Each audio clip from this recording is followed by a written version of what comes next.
was quite impressive. That ball is gone. This is Turner Sports. Turner Sports, proud to be celebrating 30 years of covering NASCAR. Plenty of great moments and history. We look forward to making a few more memories in the next 6 weeks. Today is round 14 for the Sprint Cup Series from Pocono, live on TNT.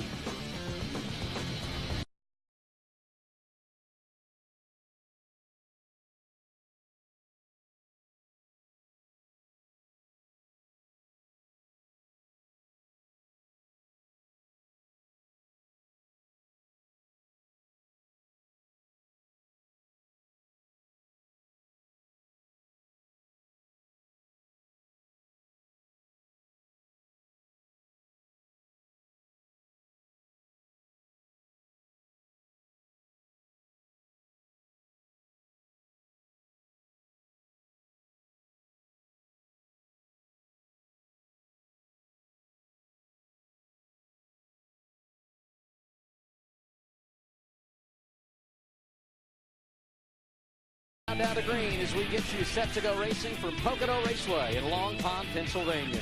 You would never believe this 2.5-mile facility is less than 90 miles from Philadelphia, New York City. That's because this part of the country, all about the outdoors, with plenty of wildlife and the many resorts that dot the map. The winter months reserved for skiing, while the summer months attract families from all over the region looking to spend time on the 170 miles of winding rivers. Today in the Poconos, all about racing. You know, it's not by coincidence this is a family-friendly track. It's the only family-owned venue remaining on the schedule. And today, the fans gonna get in the grandstands to watch a driver like Jeff Gordon. He won this race 1 year ago. His 5th victory here, matching Bill Elliott for the most all-time. The 4-time champ trying to get his season turned around, as is Carl Edwards. Driver 99 won in his debut at the track in 2005, but enters today's race 12th in the standings. Both will be racing for the first time on the freshly paved asphalt at Pocono. And they have got a gorgeous day to do that. Temperature right now, 78 degrees, plenty of blue skies. There is a chance of a stray shower later this afternoon. High temperature expected up around 85 degrees. There's the trophy. 43 drivers are chasing today in the Pocono 400, presented by #NASCAR. We are so glad to have you with us for NASCAR on TNT. With America's crew chief, Larry McReynolds, and the man who won here in 1993, Kyle Petty. I'm Adam Alexander. Gentlemen, you ready for the summer series? Oh, yeah. You got to put your work gloves on now, because these next 6 races separates the men from the boys and the pretenders from the contenders. Kyle, you set? I'm with Larry. I'm just ready. Okay. I think we all are. Today, all about Pocono. It's been repaved. It's bad fast, kind of like what we'll see next Sunday at Michigan.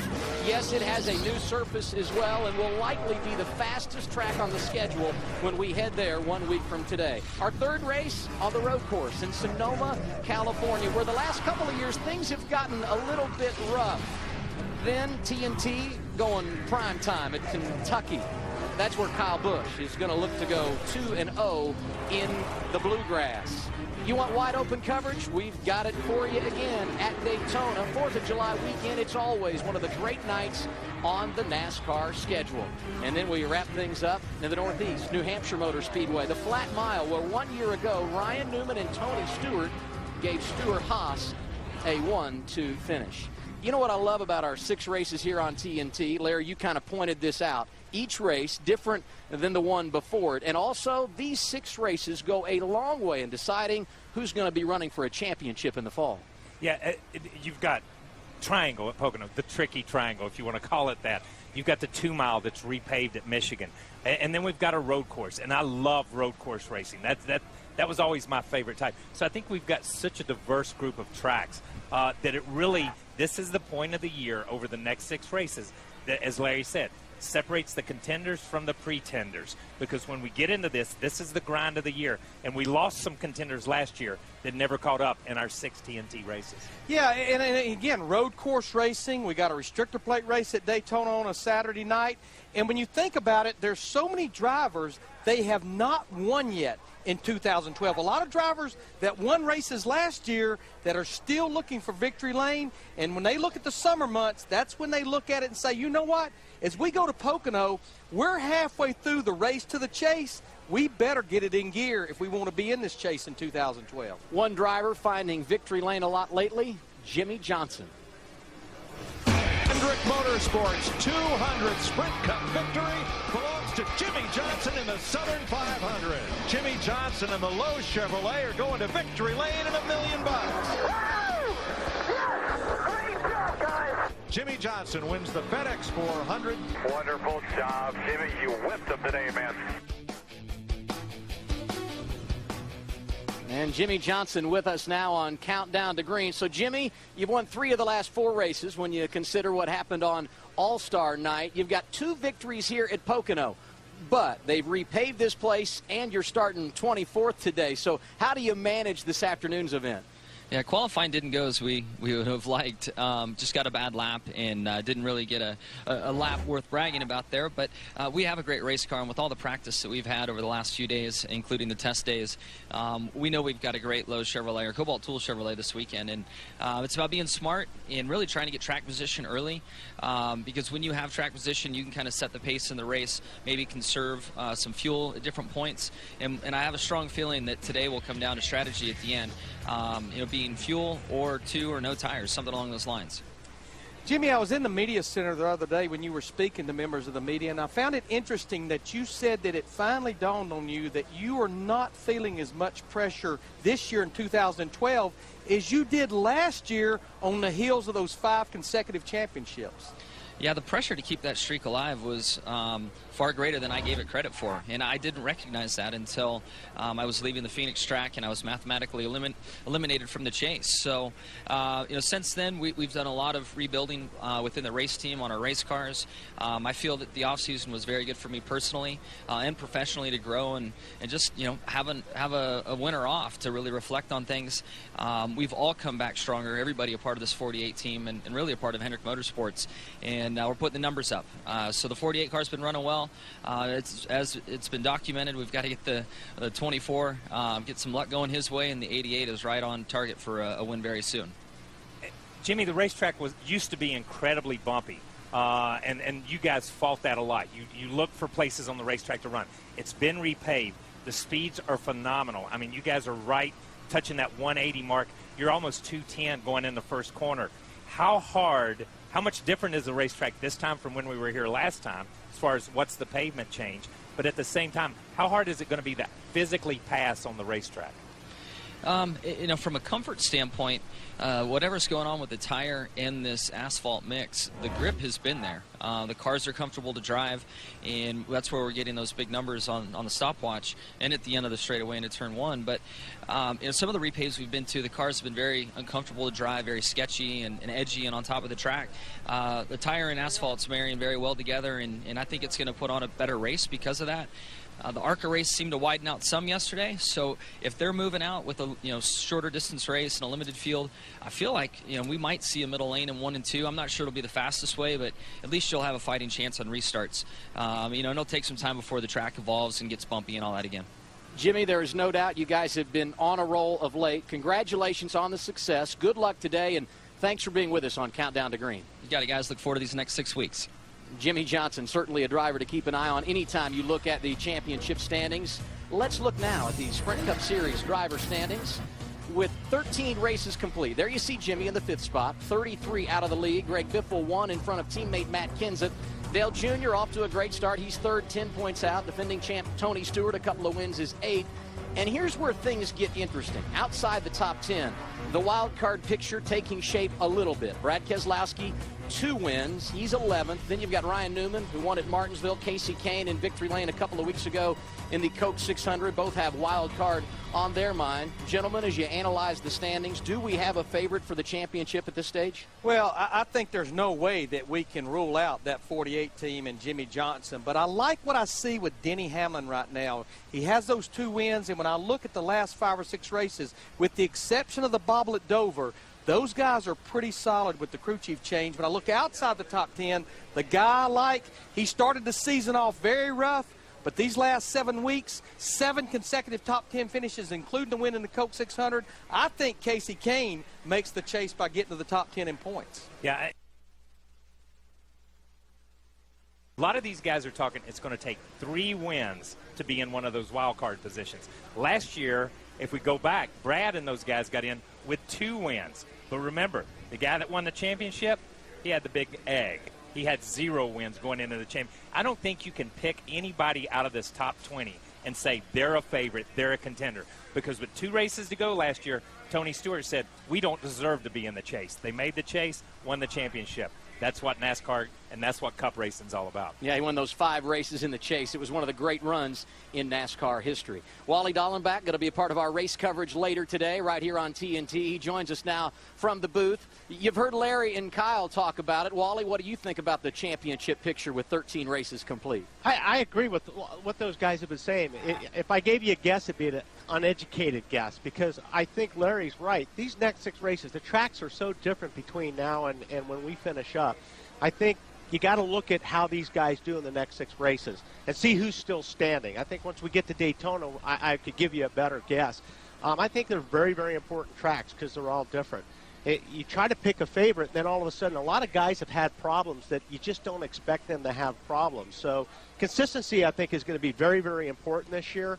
And then you look at the guys that are out of the top, 12 or 13, and I think it's going to take 3 wins to get in if you're not in the points. So I think it's going to be pretty cool to see how this thing shakes up. There's no clear favorite right now, in my opinion. I think Wally's right. Consistency is the key, and he consistently wears nice ties. That was a very nice tie he had on. Did you see that? I loved it. I don't know what collection it was from, but it was very impressive. But just think about this. 2 of these races, in fact, the first 2 in our 6 races, Pocono and Michigan, these guys have to come back to in August. And then you think about Loudon, race number 2 in the chase. More from Dapper Dallenbach later in the show. And we've also got more straight ahead on Countdown to Green. We will be joined by 4-time Pocono winner Denny Hamlin and a unique look back at the history of NASCAR with some true legends of the sport. Plus, we hear from today's pole sitter. That would be Denny's teammate, Joey Logano, leading him to the green later on. Thanks for being with us. You're watching NASCAR on TNT.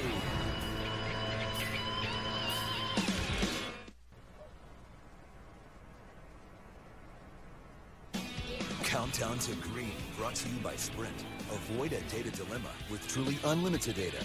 Go to sprint.com/speed and buy American Ethanol Sweepstakes. Enter for your chance to win one of 3 Chevy Silverados. Welcome back to Countdown to Green from Pocono as we get ready for the Pocono 400 presented by #NASCAR. This weekend marks the launch of a brand new partnership between NASCAR and Twitter.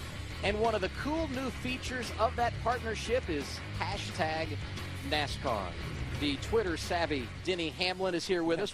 We'll visit with Driver 11 in a moment. First, a little Twitter quiz. You guys know what a hashtag is?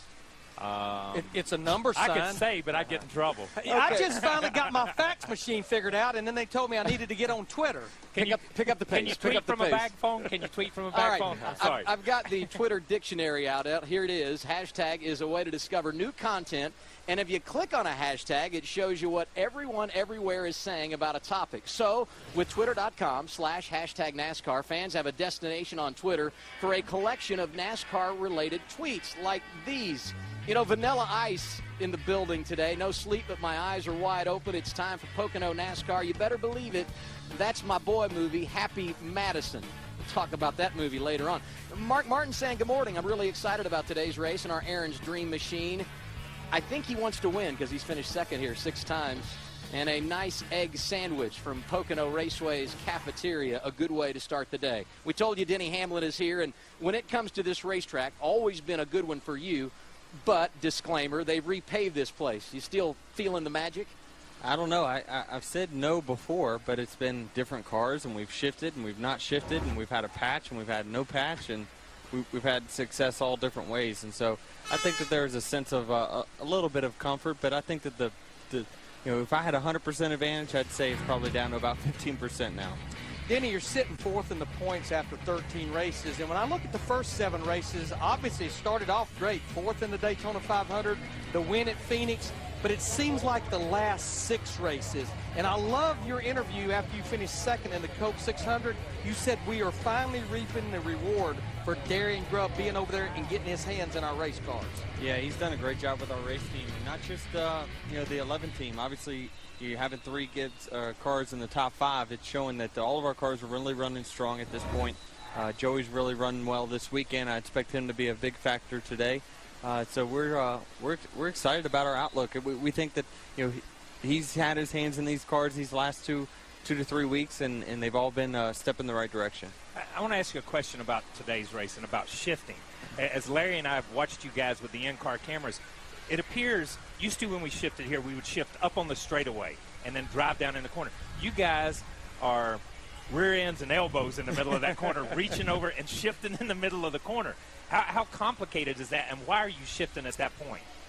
Well, it's all about RPM, especially with the newly paved racetrack. What you want to do is, you want to carry all the speed into the center you can, and if you're downshifting, you're using too much engine brake. So we wait till the last possible minute to downshift, and then really, depending on today, what I will do is I'll do my normal shift points if I'm in traffic. But if we get strung out, I'll go short shifting or maybe not shift at all to try to adjust our fuel mileage at the end of the day. So we'll change our shift points by really hundreds of feet and hundreds of yards today in both turns 1 and 3. I want to get away from racing in Pocono just for a minute. Your buddy Bubba Watson, how cool was it to caddy for him in the par 3 contest at Augusta, and then 3 or 4 days later he wins the Masters? Oh, it was great for me to just be a part of it. Was awesome, and knowing that you caddied for the Masters champ in 2012, so it was an awesome deal for his family. He had just he has a son now, and he's spent some time with him, and they told me before that he won that if he won, he was going to take some time off because typically it takes a golfer about 2 months to get over a big win, and we've seen that in the past. And so he's had that time off. He's ready to get back at it next week, obviously, and we're excited for Bubba's success this year. Well, if you win today, it'd be your 5th here at Pocono. That would put you on the list with Gordon and Bill Elliott. So good luck with that. But before I let you take off, I got to ask you, how big's pit road going to be today? Pretty big. We think that it could be the X factor. Obviously, with the different tire strategies that's going to be going on today, it'll be a factor, but you never know what's going to pop up at the end of the day.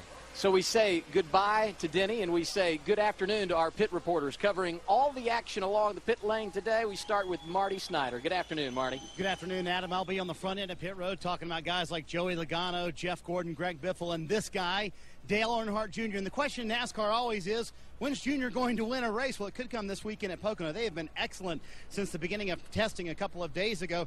But I talked to his crew chief, Steve Letarte, a little while ago. He said, I don't think necessarily going to win today. I think the smartest team will win today. He expects strategy to be all over the map late in this race, which should be very interesting and exciting to watch. Coming up in a few minutes on Countdown to Green, I'll talk to Junior about when that win might come and how they plan to navigate all this crazy strategy we expect this afternoon here at Pocono. Now let's go further up pit road to my teammate, Matt Yoakum. Matt. Well, Marty, I'll be covering the second section on pit road, still on the turn 1 side of start-finish line. And when you look at this area, former Pocono winners Jimmy Johnson and Brad Keselowski, they'll be joined by Kevin Harvick. Now, Harvick hasn't won at Pocono and hasn't won in 2012, but he's been very close. His car was a rocket during Wednesday and Thursday's test sessions, but he's been cautiously optimistic ever since. He told me, we have a good car, just not sure what to expect. This new pavement has reshuffled the deck for everyone. Expect the greatest impact today, not how fast your car is out there, but how good of a call this guy makes, the crew chief on top of the box, late in the going. Now let's go further up pit road and my good buddy, Ralph Shaheen. Matt, I'm going to have the other middle section here on pit road from Kyle Busch all the way down to Clint Boyer over here. And one of the guys I'll be covering today will be Carl Edwards, a 2-time winner here at Pocono. I talked to his crew chief, Bob Osborne, this morning, and he said, there's a very thin line between being good here at Pocono and being good enough to win. With the new pavement and the new pit road, that thin line has gotten even thinner, Chris Neville. Ralph, I've got a great section in pit lane. Matt Kenseth is second in points. Casey Kane is on a hot streak. And Jamie McMurray, he's been quick all week. But this guy, Mark Martin, he's looking for his first win at Pocono and the team's first win of the year. I spoke to Rodney Childers, the crew chief, earlier, and he said he likes this first pit box because he can see all the way down into turn 3. He can potentially make that last-second call to pit lane, and that call could be the winning call. Adam? Thanks, Chris. The big off-track story of the week, 2004 Sprint Cup champ Kurt Busch suspended by NASCAR. The reason for his suspension, verbally abusing a reporter on pit road following the race last week at Dover, the Nationwide Series race. Here you see him discussing things with Justin Allgaier. Kurt also violated his probation. That's another reason for his suspension. He will be allowed to compete next weekend at Michigan. Kyle, Larry, what's next for Kurt Busch? I think next he has to look in the mirror and say, what am I doing wrong? Because he was the guy on probation. He was the guy that violated probation. NASCAR said they gave him guidelines, and they felt like he stepped over that probation guideline and what happened between he and Bob Pockrass. So I think when you look at that, then I think Kurt really has to reevaluate himself. Not as a talent, because he is an extremely talented driver. Can drive anything with 4 wheels and a steering wheel. I'm telling you, that's not the issue. The issue is how he handles himself away from the race car and outside the car. Yeah, I mean, he loses a ride with Penske Racing during the offseason because he cannot control his emotions. And I've said all year long during the offseason and all, Kurt Busch is auditioning, not his talent, but how he can handle adverse situations. Kurt Busch is holding his career in the palm of his hands, and he's the only one that can get this back on track, and it needs to happen pretty quick because in my book, these next few weeks are very critical about who's going to be where for 2013. You mentioned an audition, perhaps a little bit of an audition today for David Rudiman. He's the man that will fill the seat of the 51 car for James Finch this afternoon. They start in the 25th position. Jeff Burton goes off 20th today. Special paint scheme for driver 31. The Armed Forces Foundation supporting his cause today. We wish both the best of luck. We'll see you for more Countdown to Green after a break. You're watching NASCAR on TNT.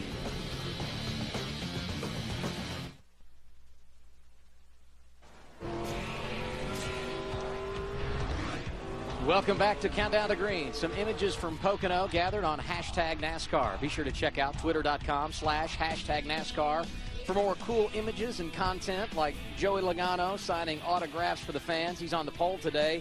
And why did I eat breakfast in the TV compound? I could have had it right here on the infield at Pocono. These folks doing the flyover later today, they did get a chance to spend some time in the garage this morning. And perhaps my favorite, you gotta love it, the Madagascar 3-wig. It worked for Jimmy Johnson last week at Dover, didn't it? You know, even before there was a NASCAR Hall of Fame, TNT Sports' Pride of NASCAR series began introducing fans to some of the superstars and greatest characters in the history of the sport. This year, with the help of Kyle Petty and Larry McReynolds, we sit down with a panel of racing legends who span every era of NASCAR. This week, we talk first races and money.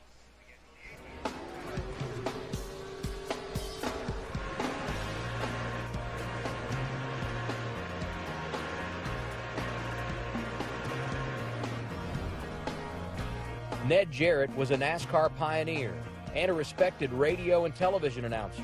With 50 wins and 2 championships, Gentleman Ned was inducted into the second class of the NASCAR Hall of Fame. Bill Elliott is one of the most popular drivers the sport has ever known. Awesome Bill from Dawsonville claimed 44 victories and was the first man to win $1 million from the series sponsor, becoming the champion in 1988. Jimmy Johnson is the dominant driver today. His 57 wins rank 7th on the all-time wins list. In 2011, he became the first driver in NASCAR history to claim 5 straight championships. Safe to say we've got some racing knowledge in the room today. Several championships, hundreds of victories, many great stories. But I want to start back at the beginning. Your first race car. What was it? Where did it come from? Where is it now? Kyle, why don't you get us started? My first race car was a Dodge Magnum. How many of you guys know what a Dodge Magnum is? I do. There's my man right there. This thing was is like a boat. Remember how big that car was? You could have rented part of it out to somebody to live in. You can't even find a Dodge Magnum today. I dare you. I challenge you to find one on the highway. The King had run it, couldn't do anything with it. I said I want to drive a race car, and he said, well, if you can get that one ready, we'll go to Daytona. And I'm like, whoa, whoa, whoa, Daytona? My father didn't love me. He just wanted to get rid of me. my first start in any race car on any racetrack ever that I ever made a lap on a racetrack was Daytona. I went down there. They bet me $100 I couldn't run 150 miles an hour. My first lap around Daytona, and I think I ran like 154 or 55. I didn't have a clue where I was at. I didn't know whether I was on the straightaways or in the corners. It was crazy. I'm guessing your first race car, not the Dodge Magnum, right, Jimmy? No, I'm just amazed what they let you go out there and do. One, they never been in a car before, and then they start placing wagers on the deal. I grew up on motorcycles, so all of my early years were on two wheels, but the first four-wheeled vehicle I raced was a division in the Mickey Thompson Stadium Series called a Super Light. Oh, and Jimmy Johnson, look at that! Unbelievable! He does a complete flip, lands on 4, and continues on in second place. What about you, Bill? Well, I went through several. My dad, I had an old 57 Ford that I bought for $25, and I messed around on the dirt roads out back with it for quite a while, and I decided one day I cut the roof off of it, and my dad had another old race car, and I cut the roll cage out of it, and I was going to weld it in it. And he went out there one day, and he saw me and doing this stuff, and he said, look, son, if you're going to do this, let's get you something else a little better. So we went out, and we bought another old used race car from a guy, and it was a 65 Falcon. And we kind of started playing with it, and then one thing led to another, and here I am. There it is, a great day for the little guy. Bill Elliott has won the Daytona 500. $25. Can you top that? Did you get a better deal than that on your first one? I had an expensive race car. The first one I got, it cost $200. Actually, $100 for half interest in the car. It's a 1939 Ford Coupe. First race that was ever run at the Hickory Speedway back in 1951. Finished 10th, wasn't bad, but we thought that we needed to do something to it to keep it cool, and so we built a wooden box in the trunk. And those things had big trunks because that's the reason the moonshiners used those 39, 40 model Ford Coupes, because I had a lot of room back there. And so we built a box back there and filled it up with dry ice and ran it up to the radiator, ran the water through that up to the radiator to keep it cool. And we thought that would be good also to hold the back end down, you know, as we went through the turns. We didn't know anything about keeping it light so you could get off of the turns, but that was my first car. Won it in a poker game. Ned Jarrett in Ford number 11 eases into the winner's circle.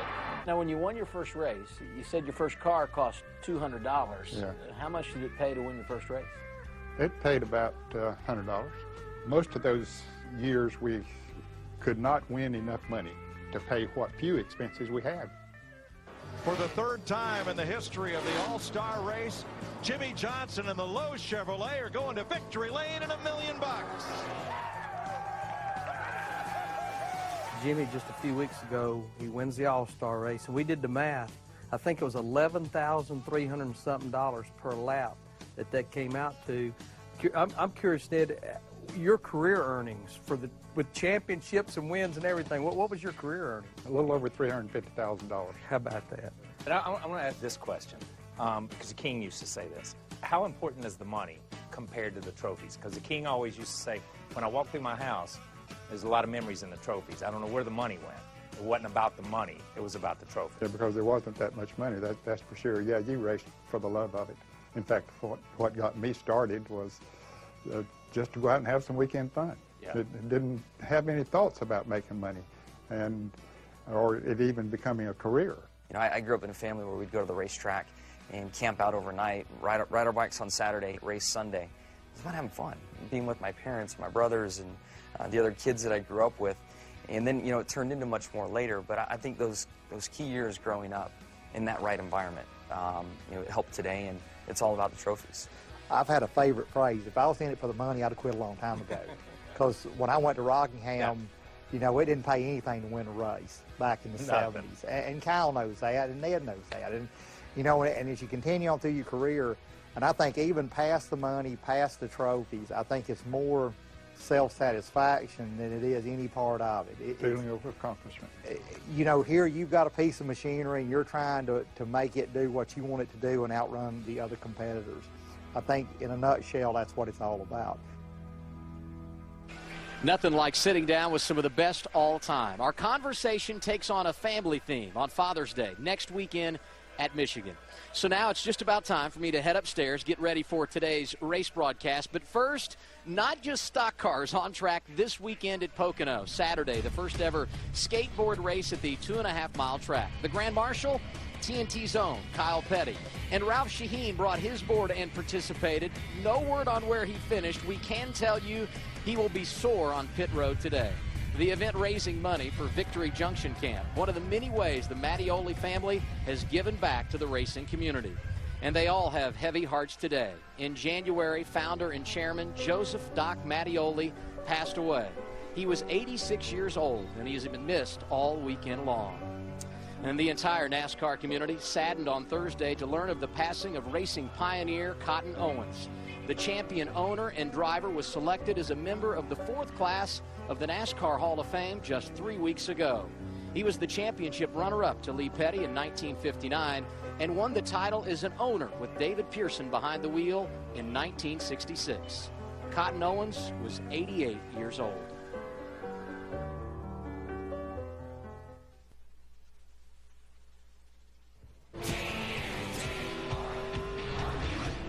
Welcome back to Countdown to Green, Pocono, Pennsylvania. This is my home for the 6 TNT races. I have all types of toys inside that I can play with during the broadcast. One is Larry Mack's toolbox. When I open it up, I can look at weather, Twitter, driver profile. But let's take a look at the Pocono Raceway, the 3 corners. The first corner, turn number 1, speeds over 200 miles per hour, almost 210, heavy braking, 14 degrees of banking. The biggest thing is the driver will be making more than a 90-degree turn. Now the next corner, turn 2, the tunnel turn, little less banking, 8 degrees, a lot like the corners at Indianapolis Motor Speedway. And when your car is right, your driver can almost run through there wide open, especially on fresh tires. Now the final turn, turn 3, even less banking, 6 degrees.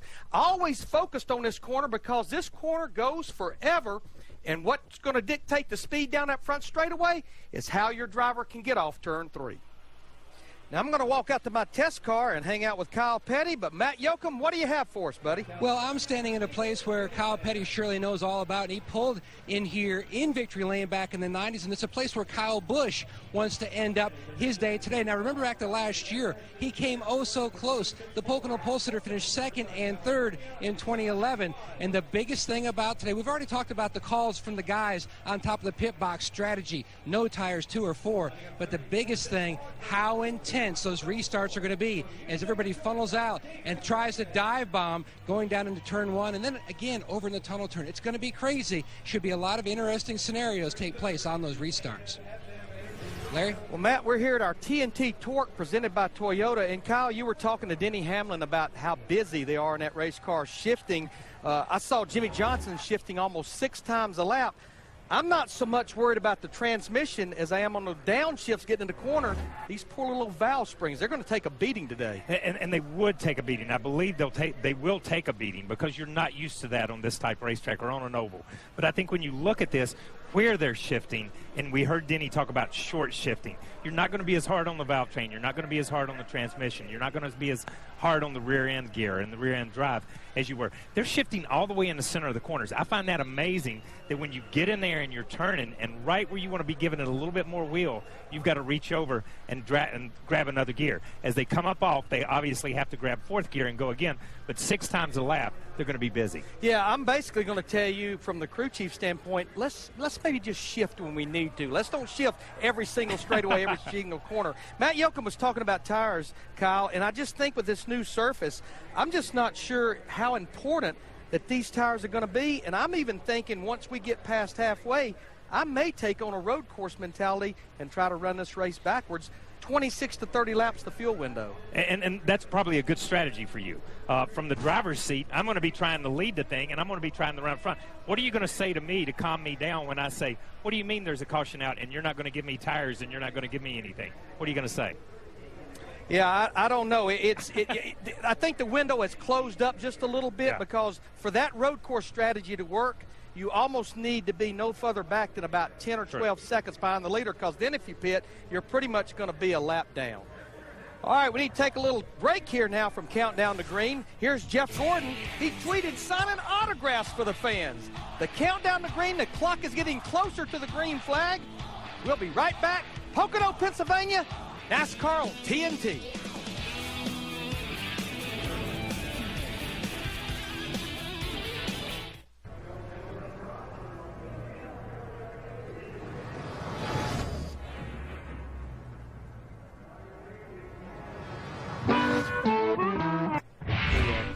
Johnson. So Almirola and Keselowski. Excuse me, gentlemen. Yes, ma'am. Hey, we're on the air. What? I'm sorry. I'm sorry. What do you Mack? need? I am Larry Mack. All right. Hate to inform you, I'm getting ready to repossess your Toyota TNT torque car. Here's the papers. Repossess it? Somebody didn't make the payment. Well, don't worry about the payment right now. You want me to tell you what you can do with these papers? Calm down, Larry. Tell me, baby. No, Tell she me. can't come up here and just throw papers down on the desk telling she's going to haul the torque car. Do you know who I am? I don't really care who you are. Sounds like to me your bark's a lot bigger than your bite. Oh, no. I'm good with a rear naked choke, but I'm going to tell you something right now. I'm getting ready to treat you like a broomstick. You would rather get in a cage with a wildcat than mess with Larry Mack. I got a lot of friends. God. A lot of friends. You lay a finger on that torque car, it's going to get bad. You're getting ready to get Well, whatever, but you leave the torque car alone. 3 seconds, baby. That's all it takes for us to hook up. You hook a record to it, I'll hook a record to your record. You didn't get pumped. You got licked. You can't beat the attitude of an angry crew chief, Larry McReynolds. Having a little fun with the Lizard Lick Towing Gang, and you can see the season premiere. It happens tomorrow evening, 10 p.m. Eastern Time on True TV. And the last time the Sprint Cup Series came here to Pocono, it was all about Bad Brad, driver of the Blue Deuce, playing strategy, led 19 laps, got his second win in 2011. What made it impressive, the fact he was in a testing accident earlier in the week at Road Atlanta when he busted up his ankle. That's amazing. He starts 31st today. Here's Ralph Shaheen. Well, he's down here with Michael McDowell. They're talking about his new go-kart track, McDowell's new go-kart track coming to Mooresville here real soon. Let's talk about you and winning here last time we were here. Anything at all you can take from that and apply to this new surface. Well, I mean, you can eat the same breakfast, I guess. That's about it. There are some similarities. It's still Pocono. You know, the weather can still come in and out and drastically change the track. You know, we see that here every year, and you're still shifting. So other than that, it's different, but I think it's good. All right, he's ready to go. Chris Neville, he's going to start 31st today. Our points leader, Greg Biffle's going to be starting 13th today. And, Greg, we've seen a lot of great green flag racing this year, but when that caution flies, restarts are so important. At this track, this long straightaway and the new pavement, how important is it going to be today? Yeah, it's going to be really important. You know, there's just going to have to be some respect going into turn one and the tunnel turn here, you know, because you guys got to start slowing down for the corner. And guys shooting the bottom, you know, there's 2 lanes down there, and you know, we're going to have to get through there on the restarts and get going again. I think there's going to be plenty of opportunity to pass here. You know, it seems like that groove's widened out, and I think it's going to be a fun race. Just those restarts going to be kind of like road courses a little bit, that first corner. Well, Greg's held the points lead since Las Vegas. He's hoping to lead with it today. Marty? Chris riding in a truck with Dale Earnhardt Jr., Marcos Ambrose, and Casey Kane. So if we all fall off, you grab Kane and Marcos will grab him. Is that cool with everyone? Let's talk about the new pavement here. How much has it changed the game for you guys, Dale? Well, the track's just really smooth and has a lot of grip, and it was really fast. So you just you only got one real groove around here, at least right now. So it's going to be difficult to pass. All the passes are going to be mainly on the restarts, and you just have to give what you can get. Everybody wants to know, when's the win going to come for you? A, I guess, do you get sick of that talk? And B, does the team really need to win? I mean, the consistency you've built up really is good enough to win a championship right now. Yeah, we have to win. We need to win. So the team is enjoying how well we're running, but you know, they're ready to go to victory lane. So we're feeling the pressure just we're putting on ourselves alone is a lot. So we're working really hard trying to get that done and trying to stay consistent and not making mistakes. He told me I'm just ready for the green flag. 5 days at Pocono. Let's get this thing started, Adam. Marty, he has been consistent. 10 top 10s this year. That's more than any other driver. Once again in 2012, Inside Track's going to be a huge part of our coverage here on TNT. The one team of Jamie McMurray and crew chief Kevin Bono Mannion letting us ride along today. Here's a listen in to their pre-race meeting this morning.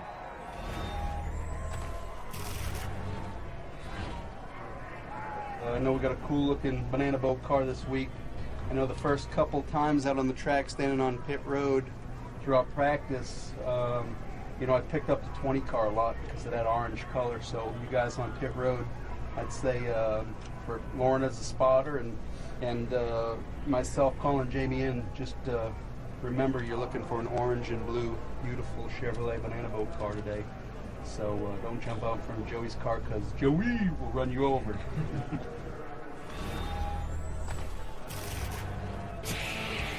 Inside Track's going to be great. There's the driver of that orange car, pole sitter Joey Logano, with our Grand Marshal, Vanilla Ice Baby. We're rolling on. From Pocono Raceway, NASCAR on TNT continues with predictions and a word with Joey after a break. Countdown to Green, brought to you by Sprint. Avoid a data dilemma with truly unlimited data. Go to sprint.com/speed and buy American Ethanol Sweepstakes. Enter for your chance to win one of 3 Chevy Silverados.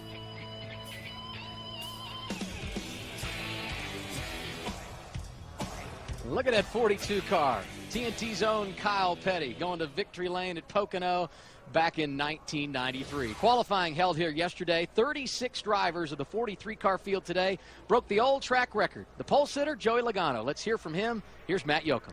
And for the second straight trip to Pocono, the 20 car, the fastest in qualifying. So more pressure knowing the piece you have, or more confidence? More confidence. I got a really good Home Depot Toyota here today, so strategy is going to be key. I think it's going to be a really big deal on keeping our car out front. And I don't know what the right strategy is, but we got a game plan, and we'll work our game plan the best we can. Everyone keeps saying it's going to be intense. Are you expecting a lot of intense moments, especially on the restarts? Yeah, well, that's typical Pocono. That's one thing that hasn't changed. They repaved the place, but I'm sure restarts are going to be as crazy as they've ever been.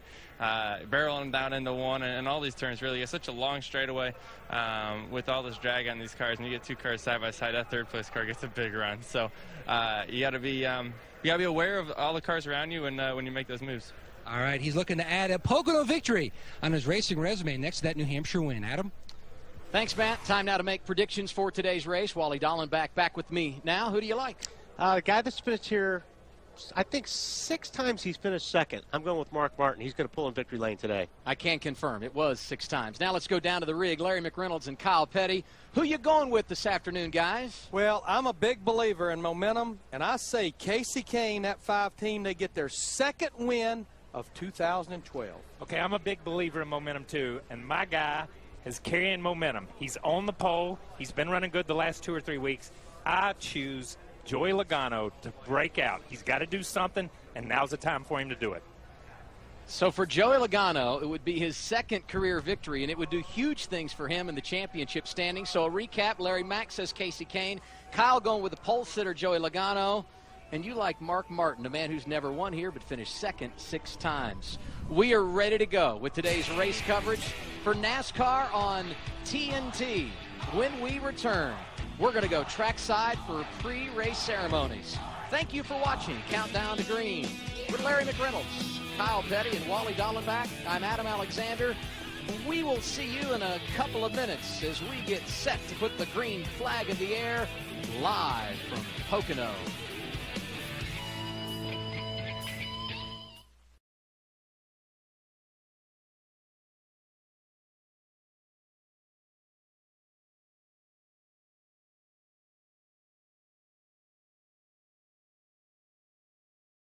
Pennsylvania, tucked quietly in the majestic Pocono Mountain.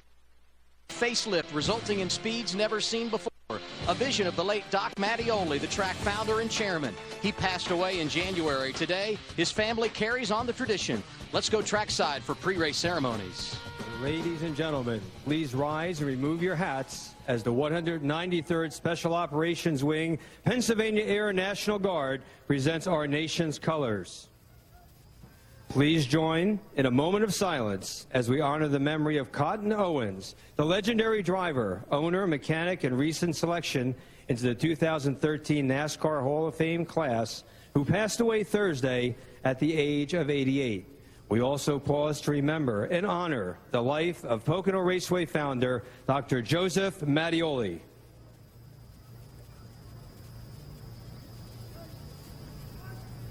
Thank you. Please remain standing as Father Mike Clotton of the Diocese of Scranton offers today's invocation. Let us pray. We gather here today to say thank you to God and to remember.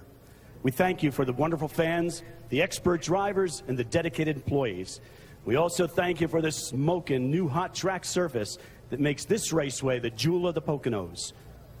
We remember a great man who's gone before us, marked with the sign of faith, our beloved Dr. Joseph Mattioli, who's smiling down now on us and so proud of those who are carrying on the great tradition of the Pocono International Raceway.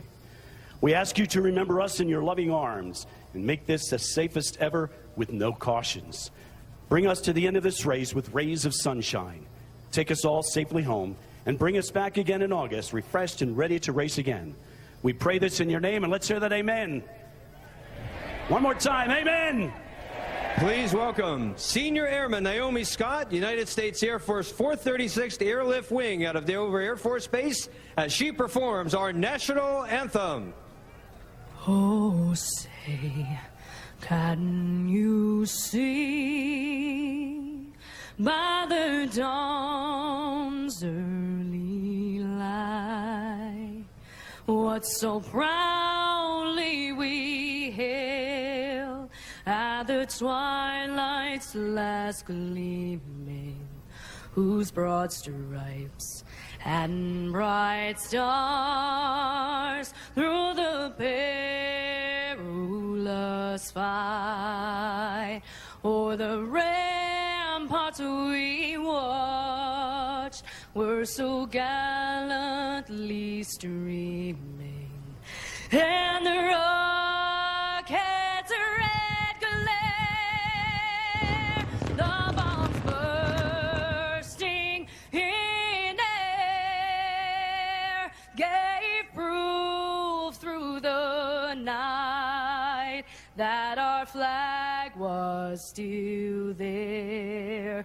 Oh, say does that star-spangled banner yet wave o'er the land of the free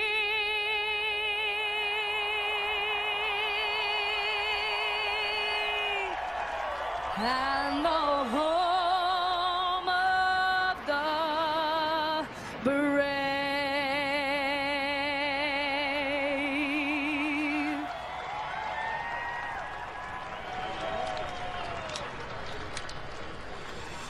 Are you ready? We are. NASCAR on TNT. Glad to be back. We fire the engines when we return to Pocono Raceway.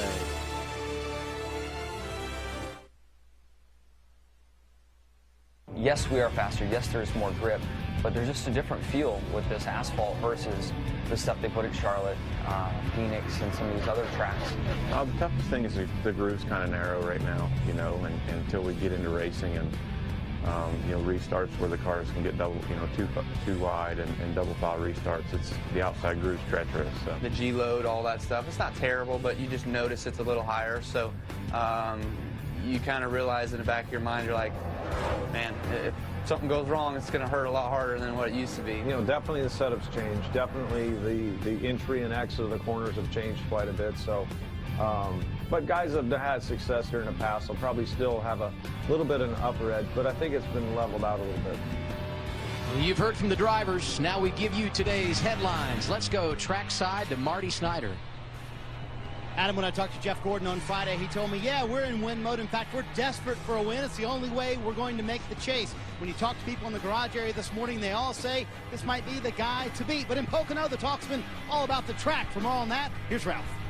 Marty, yesterday in qualifying, 209 miles an hour down this pool table smooth long front straightaway to turn 1. They're going to be 3, 4 wide, headed down into 1, and then battling to get to a very narrow groove at the bottom of the curve. Matt? Now, Pocono has always been unique, but now with the repave, it's out of this planet. Keep an eye on the tunnel turn, the tough and treacherous turn 2. That's where you're going to see Chris guys go 2, 3, 4 wide, funnel down into the bottom. Matt, all the talk has been about the speed on the racetrack, but I think this race is going to be won by the speed in pit lane. It's going to have to be perfect pit stops and good pit strategy. Is the call going to be for 2 tires, 4 tires, or no tires? Larry? Biggest thing, you want to make sure you don't let that race car leave without being full of Sunoco race fuel. Adam? And now we go trackside for the command to fire engines at Pocono. Race fans, it's time for those most famous words in motorsports. Here to give the command, please welcome Chairman of the Board of Pocono Raceway, Dr. Rose Mattioli. Gentlemen, start your engines.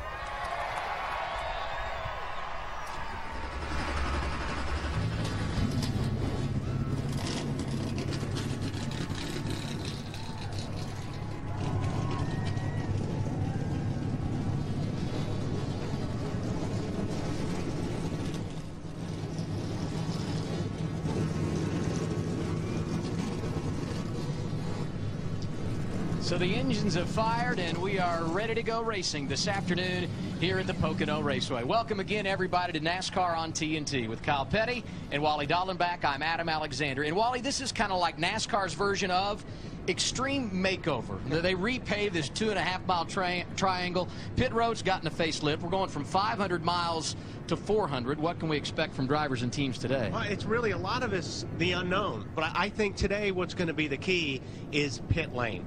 Not the drivers getting to pit lane and getting back up to speed, as well as the guys on pit lane. I think you're going to be your win or lose this race today in the pits. And also, you look at this, the concrete in the pits sometimes, Kyle. I've seen when they drop the cars, you see some broken ankles sometimes when there's new pavement from concrete. So I think a lot of the action is going to happen right in pit lane today. You look at recent history in the NASCAR Sprint Cup Series, Kyle, and you got to point to Jimmy Johnson. He's won 3 times in the last 4 weekends when you include his victory on All-Star Night. They're rolling. They've won here twice, but starting 24th. Can he drive to the front, or have they got to use strategy? When was Jimmy Johnson not on a roll? I just want to, the man finishes like 10th, 11th, 12th, and they say, oh my God, it's the end of Jimmy Johnson and the Chad Knaus dynasty. You know, those guys have been on a roll. They've dug themselves out of a deeper hole than this. Let's go back to Daytona when they were penalized. They ran the first 2 or 3 races under the cloud of suspicion, or the cloud of suspension. I think when you look at it, they dug themselves out of that hole. 24th here, I'm not sure he's going to drive to the front. I'm going to agree with Wally. Everything's going to be done on pit road. A lot of passing is going to be done on pit road. The second half of NASCAR's regular season begins today. Round 14 from Pocono. And you know, you can join the party. Go to the NASCAR community and access more commentary at twitter.com/#NASCAR. And you too can be a part of all the fun. We go racing. When we come back, we're glad you're with us on a Sunday afternoon in the Poconos for NASCAR on TNT.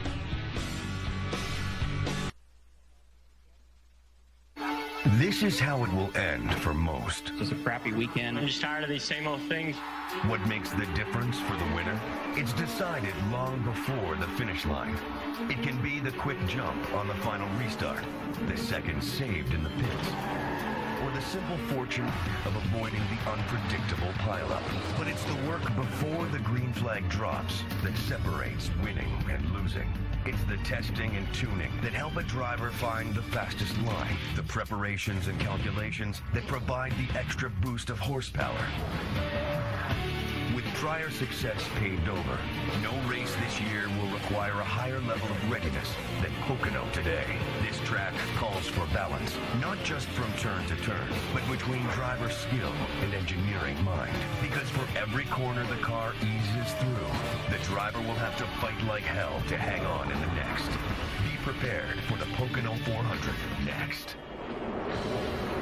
Turner Sports, proud to be covering NASCAR for the 30th consecutive year. Today, NASCAR on TNT with round 14 coverage of the Sprint Cup Series, live from Pocono Raceway. It is the Pocono 400 presented by #NASCAR. The drivers have rolled off, making their way around this 2.5-mile triangle. And guess who's in the pace car? Vanilla Ice, the Grand Marshal and honorary pace car driver today. He is leading the cars around the track. He'll be leading a cast of stars in the movie That's My Boy, Adam Sandler's new R-rated comedy. It's in theaters June 15th. Let's take a look at today's starting lineup. And we remind you once again, 36 of the drivers in today's field broke the old track record. Joey Logano, the fastest of them all. Joining him on row 1, man who's won here at Pocono, that would be Carl Edwards. Paul Menard, Kyle Busch looking for their first victory in Long Pond, Pennsylvania in row 2. Row 3, Denny Hamlin, Mr. Pocono. He's won here 4 times. Mark Martin alongside, 6 runner-up finishes. Great qualifying effort for Regan Smith today. He sits alongside NASCAR's most popular driver, Dale Jr., who's been great so far in 2012. Row 5, the man who's always great at road courses, Marcus Ambrose, and Casey Kane, who has a victory here and comes in riding a 7 consecutive top 10 finish streak. Row 6, Jamie McMurray. This is a guy that needs something good to happen in 2012. So does the 4-time champion Jeff Gordon, who has 5 victories here, matching Bill Elliott for the most all-time. Greg Biffle, your championship leader, won here in August of 2010. He's in row 7. His teammate, 2nd place in the points, Matt Kenseth, starting alongside. Great qualifying effort for Landon Castle and Clint Boyer. They are in row 8. As you continue to take a look at today's starting field for the race here in Pocono, Wally gonna dial up driver 55. I'm gonna dial up my pick today. Hey Mark, this is Wally in the booth. You got a copy? Hey Wally. All right, you have got an impressive record here. You finished 2nd 6 times. Quit messing around. Pull this thing in the victory lane today. I know you can do it because I'll tell you what, your car looks really good on the long runs from what I've seen. Yeah, our car's been fast since we've been here, but you know, there's a lot of unknowns about this new pavement. It's a really nice job of pavement, but we're all going to be adapting to whatever this, this thing throws at us with laying the rubber down as we go in the race.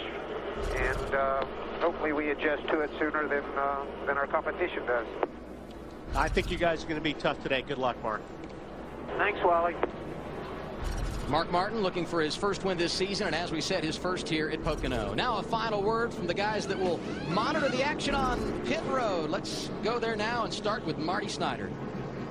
Well, Greg Biffle is still our championship leader, barely by 1 point over Matt Kenseth. And he told me earlier, he said, we've lost a little bit to the competition. We're trying to catch up to the competition, if you will, even though we're still in the championship lead. So testing at Pocono was perfect timing for us to catch up to those guys a little bit. He's actually looking forward to testing at Michigan as well because he feels like they need to gain on the guys. The one thing he's worried about, how things will be on pit road today, where strategy could be crazy. Ralph? As you can see on the scoring pylon, 4-time winner Denny Hamlin's going to start 5th here today. He's also the last guy to have swept both Pocono races back in 2006. I just asked crew chief Darian Grubb, what do I need to know? And he said, just be here at the end of the race. We're right next door to victory lane.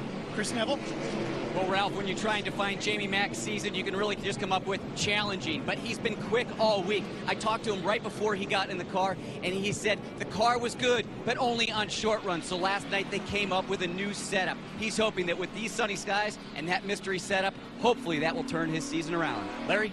Well, Chris, you heard Marty Schneider talking about track position and strategy, and I think that's going to be huge all day long. Now, if you had a weak qualifying effort, you may already have adapted a new strategy before the green flag even flies, and Matt Yoakum is with the crew chief of the 3-time champ, qualified 22nd.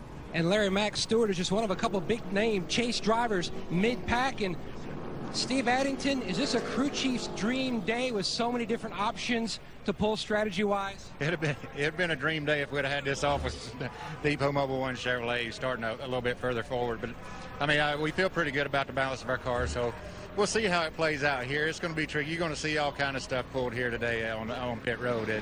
2 tires, no tires, 4 tires, just fuel only and stuff like that. So it's going to be exciting. It's going to be fun to watch. And the drama is about ready to commence. Adam? Thank you, Matt. Take a look at the weather forecast for today here at Pocono. Perfect right now. Temperature in the low 80s, expected to go up around 85 degrees, actually 79 right now. And there is a slight chance of a shower later this afternoon, but no hint of it right now.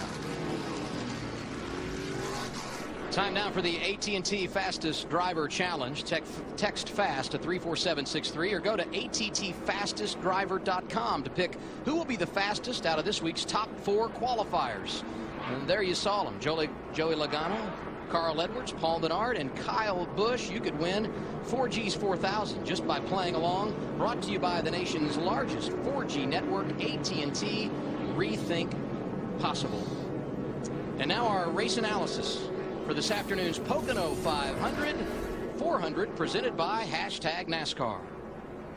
100 miles, yay! 400 miles, 160 laps. Pit road speed, 55 miles per hour. 26 to 30 laps the fuel window. Coming off turn 3 for the final time. And it will be quite a competition going down into turn 1 at speeds of over 200 miles per hour. The green flag in the air. We are underway at Pocono.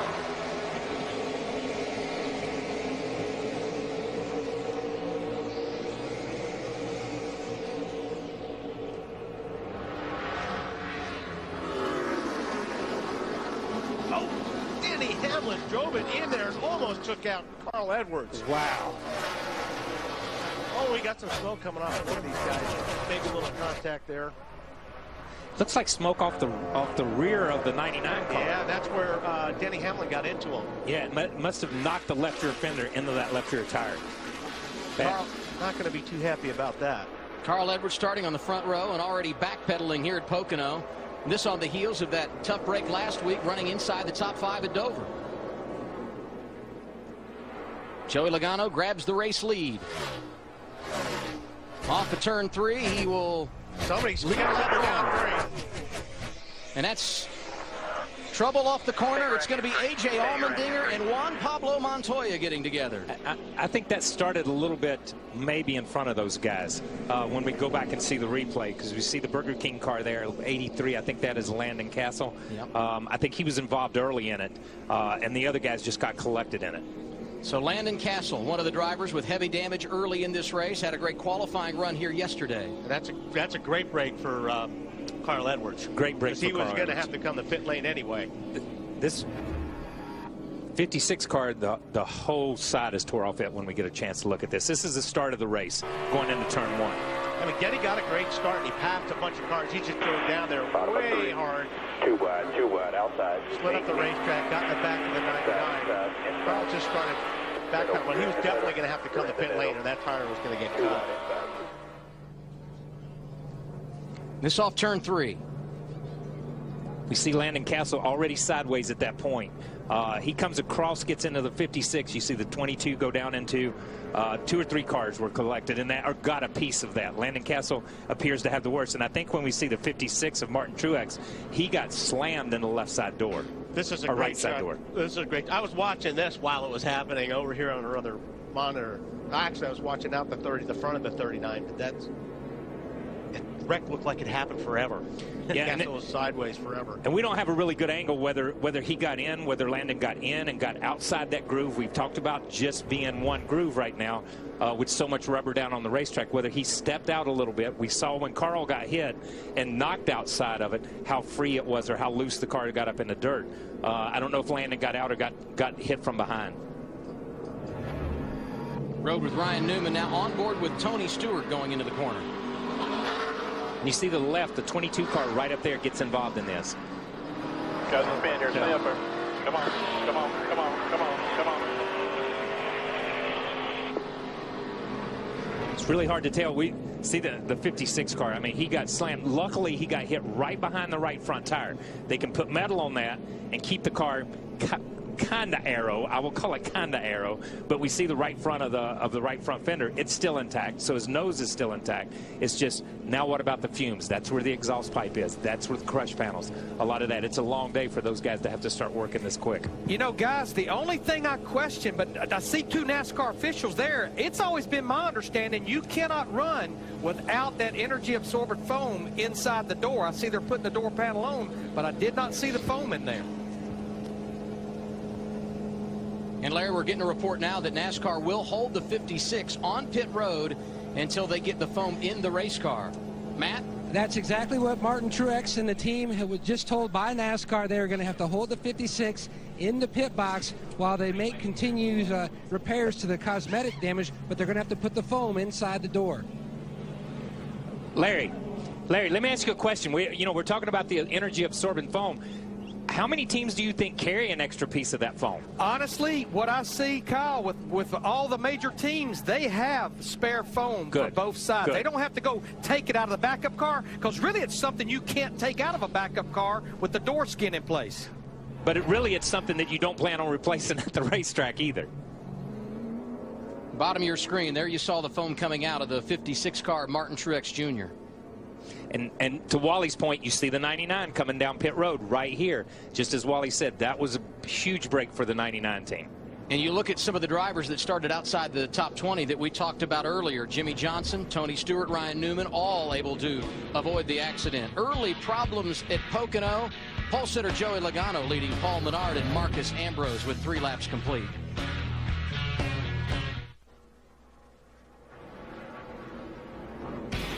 NASCAR Sprint Cup Racing from Pocono Raceway is brought to you by AT&T, the nation's largest 4G network.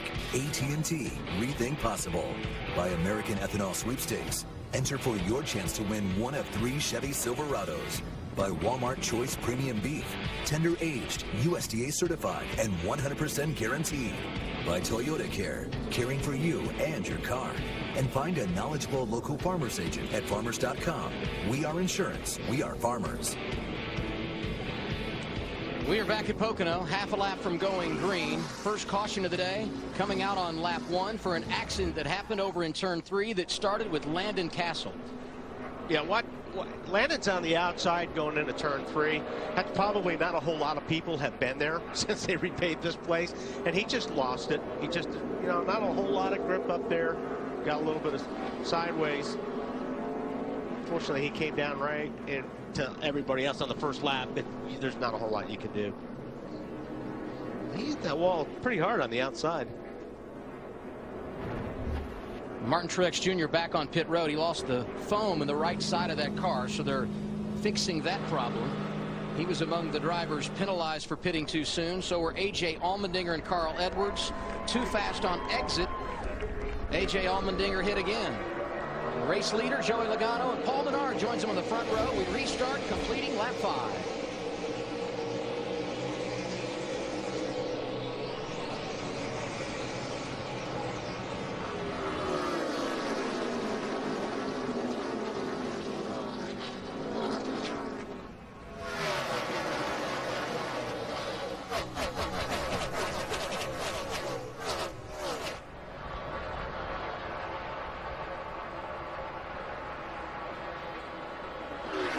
And there will be a penalty for Carl Edwards, who had a cut tire going into turn 1 of the opening lap when he and Denny Hamlin got together.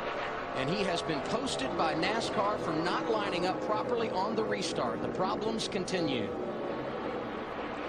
Yeah, and that's just a little frustration and really miscommunication sometimes. They tell you where to go. And I'm sure he was frustrated to go into the corner on the outside second and come out, knowing he's going to go back to 43rd. I'm going to tell you, these first few laps, these guys are a lot more racy than I anticipated them being.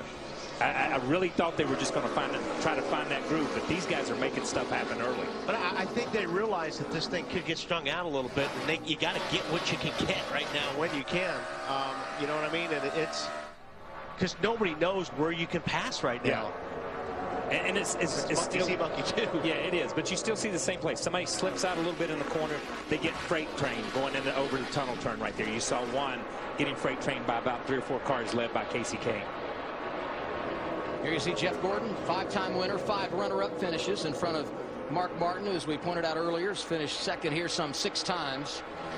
Gordon 8th right now after starting 12th, and Martin has settled into the 9th position. Was there a communication? I'm asking. In Richmond, wasn't there a communication problem with NASCAR in the 99? Or was that somebody else? Yes. Spotters told him one thing. Spotters told his spotter that he was the leader, even though they should have known they weren't the leader. See the 42. This is kind of coming out. I think this is coming out of turn 1.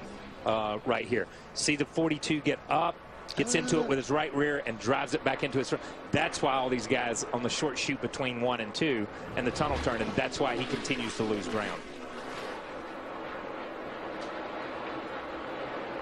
It's Clint Boyer right in front of Juan Pablo Montoya, and right behind him, Jimmy Johnson, the 5-time champion, starting in the 24th position. 7 laps in, he's already worked his way up to 18th. And I want to speak something to this car right here. While we see the 42 just drive around Clint Boyer, we saw the 42 of Juan Pablo hit the wall really pretty hard coming out of turn 1 over there. Catches it with the right rear, slaps it with the right front.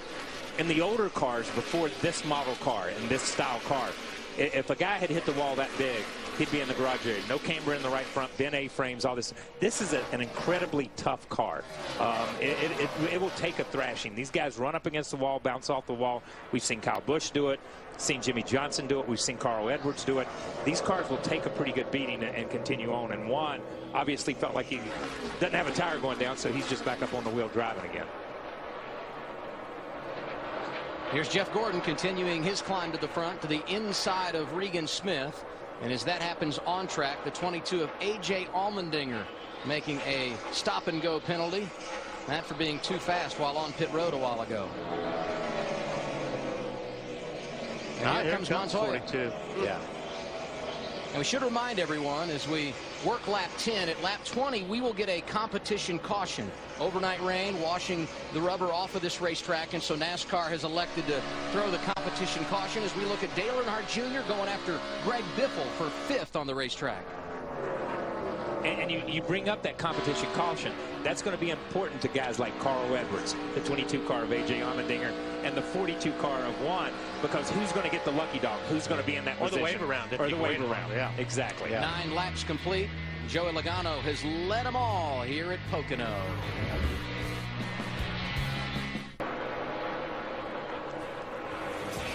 Joey Logano leading at Pocono. Paul Menard, Jamie McMurray, Marcus Ambrose, Dale Earnhardt Jr. the top 5. 12 laps complete. 8 away from our competition caution. With that, time for our Ram No Guts, No Glory. Let's talk risk versus reward. We're going to see some strategy play out on pit road when we get our competition caution? Absolutely. I mean, yeah, well, but the thing is, I don't know how much, Larry can probably jump in here. I don't know how much you can do, that everybody else isn't going to do. But absolutely, you're going to see some different strategies here. Yeah. And before we get the competition caution, 29. We get one for J.J. Yaley, who hammered the wall. Some big-time damage there. Let's look back and see what happened. Again, coming off of turn 3. Well, that's not J.J.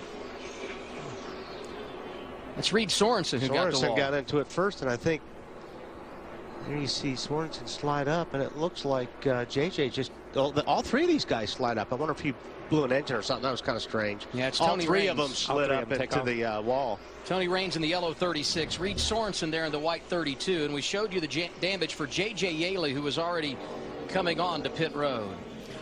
Hey, guys, talking about this competition caution, I still don't know that NASCAR is going to deem this caution as the competition caution. And the biggest reason, as you mentioned it, Adam, the rubber got washed off, and there's a little concern about tire wear. But remember this, no matter how many times you pit prior to that competition caution, you cannot fuel the race car until that caution. Larry, they call this place the Tricky Triangle. Turn 1, turn 2, turn 3, pick your poison. So far today, everything happening over in turn 3. Ralph? Well, Landon Castle was a part of the first caution of the day. Landon, what happened? Man, it's just, sometimes when you try to take it easy at the beginning, you can get yourself in trouble. So, it doesn't even, it doesn't even matter who's, who did what or where. How it happened. I just hate this. I feel like, I just kind of lost it getting into 3 there, and it's just too bad for this team. We worked really hard on this car and this setup all for 3 days and got it really good and qualified 15th.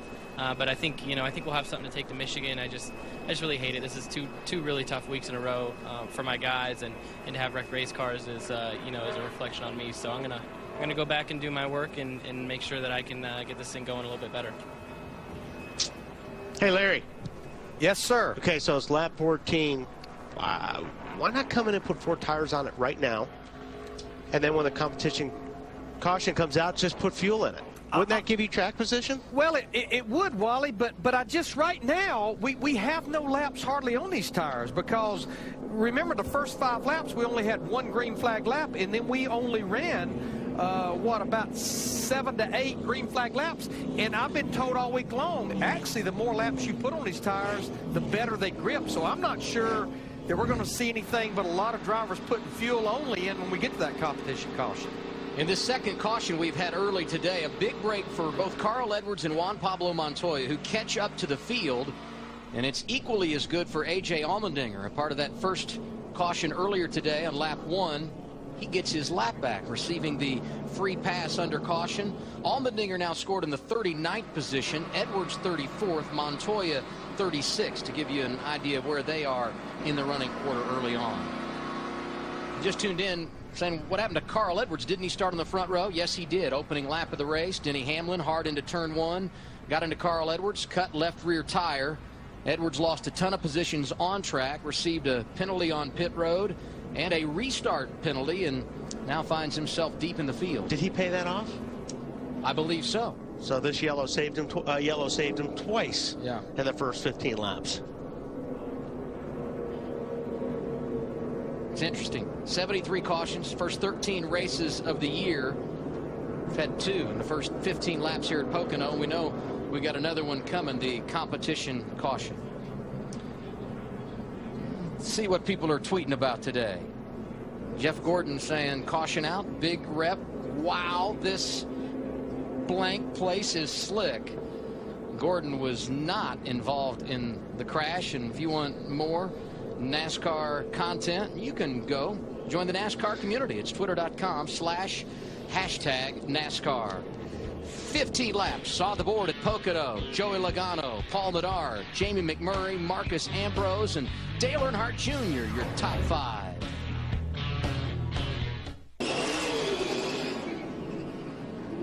Back at Pocono, pit stops complete. Let's go to Ralph Shaheen. Well, Paul Menard fired. And he got a little free on the exit, and then it got a little tight in the center as that run went on. So they just changed right side tires, Matt. Impressive early run by Marcos Ambrose in the 9 car. He hit pit road in 4th. He said the car was, if anything, a little free on entry, but no changes whatsoever, just fuel only, Marty. Joey Logano hit pit road, a very slight change, air pressure to try and tighten up the car a little bit. His front tire changer literally had to jump out of the way, and it was a 3-wide battle to the line, Adam, to see who won that race off pit road. I believe might have been Paul Menard. Well, unofficially, we showed that it was Joey Logano, Dale Earnhardt Jr., and Paul Menard, and now that apparently is the case. While Logano was 3rd in the running order coming off pit road after resetting at the out, it was Logano who is the race leader. We'll reset the field when we return.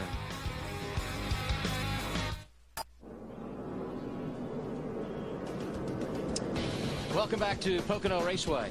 Under caution, this will serve as the scheduled lap 20 competition caution. Top 3 on the racetrack, Jamie McMurray, Brad Keselowski, Denny Hamlin. They did not pit here under caution. Joey Logano, the first off pit road, will restart in the 4th position, and they had a close call on pit road there, Marty.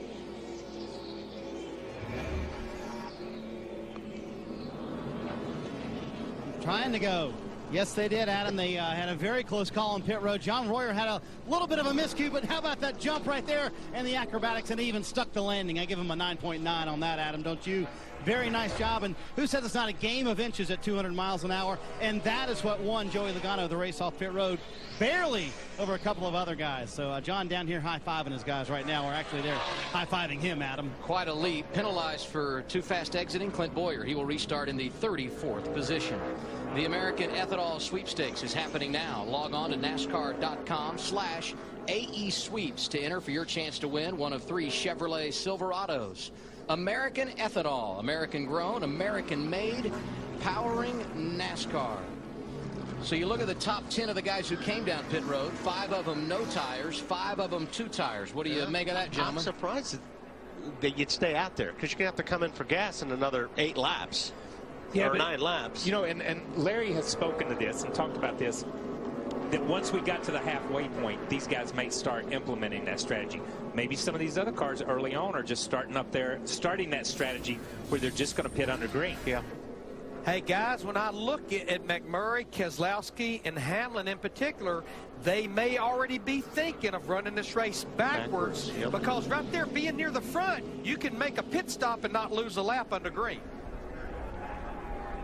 Brad Keselowski and Denny Hamlin both pitted under caution back at lap 3.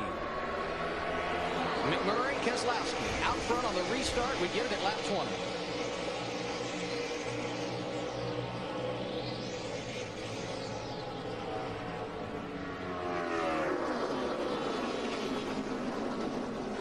Tony Stewart, no stranger to aggression, making his way to the inside.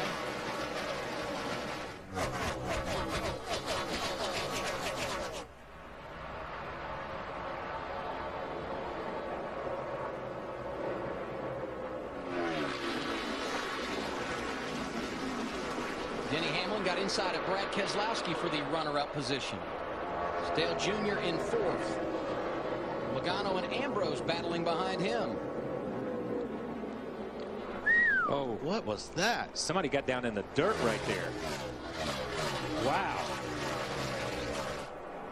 That was pretty wicked right there. I don't know if it was these two cars, because Marcus had made a dive bomb move right there on the 20 car right as they got to 3. I didn't know you could get to the dirt without going over a curve. I didn't either, because it is, they put, since the repaving, they've added that curve. We see it right, or the flat, the apron. You see them as they come in to turn. There's Marcus diving in the corner. It's Menard. Oh, it's behind them. It is behind them right before we get to that little bit of apron right there. Yeah. They just clipped it. And you see these guys getting real wide. This should be a great shot right here. Oh. Wow. Hey, Greg Biffle, 0 visibility. Yeah. I'd save that move for the last lap. Yeah. Paul Menard, the man that hit the grass, he's 7th. I'm going to tell you, I'm going to give Joy a shout out here. These guys, he was the first car that pitted. First car off pit road, 7th or 8th in line. And he has made a couple of moves and passed a couple of cars. He just got around Dale Jr. there. We talked in the opening, we've talked about how hard it is to get around this place and how hard it is to pass. These guys are making it stick and making it work right now. Yeah, you know, it seems like Kyle over here, 1 or 2, unless you get on the apron like the 18 just did. It looks like they're pretty able to get side by side and run pretty good there, as well as the 2. Here's the pass for the lead. Denny Hamlin taking it over from Jamie McMurray. They weren't side by side very long, were they? Nope. No, they really weren't. But we heard these guys talk about give and take. They were really concerned about that outside group. And evidently the 11 car, Denny Hamlin, got a really strong run off turn 1. Got a good run down that short chute before the tunnel. And Jamie realized, might as well roll out of this thing. I don't want those guys behind us to catch up. Here in turn 3 is where there's not a second groove yet. If you get out of that bottom lane, you're going to lose some positions. Yeah, McMurray's dropped back to the runner-up position, Chris. Yeah, and you guys were wondering if that was pit strategy, that call for him to not come down pit lane. Actually, that was communication miscue. Initially, crew chief Kevin Mannion was telling Jamie, hey, let's stay out on this one. But at the last minute, he told Jamie, come to pit lane. But at that point in time, it was too late. So they had to stay on the racetrack. But that mystery setup obviously working pretty well. Jamie's gone from 11th to 3rd before the caution. The car right now just a little bit tight. Like Larry was saying earlier, it could work to his advantage if things fall right. McMurray, the only guy in the race that is yet to make a pit stop. We've completed 23 laps, and Larry told us earlier the pit window somewhere between 26 and 30. How about the 2 car? The 2 car and the 11 pitted at lap 3 under that opening caution. But Keselowski, Brad still has the same fuel load as McMurray will. Because they couldn't fuel. Yeah. Absolutely. Yeah, good point. Because they couldn't fuel till they got the competition caution. Right. Exactly. So Hamlin, McMurray, and Keselowski, for all intents and purposes, are on the same cycle. Denny Hamlin, the race leader. McMurray and Keselowski right behind him. And Joey Logano, who started on the pole and was the man early in this race, is 4th. Dale Earnhardt Jr. right behind him. Ambrose, Menard, Kyle Busch, Jeff Gordon, and Mark Martin make the top 10. Curious how Jimmy Johnson is doing. Started 24th. He's up to 12th. Denny Hamlin's won at Pocono 4 times. The new pavement not bothering him. He's out front with 24 laps complete.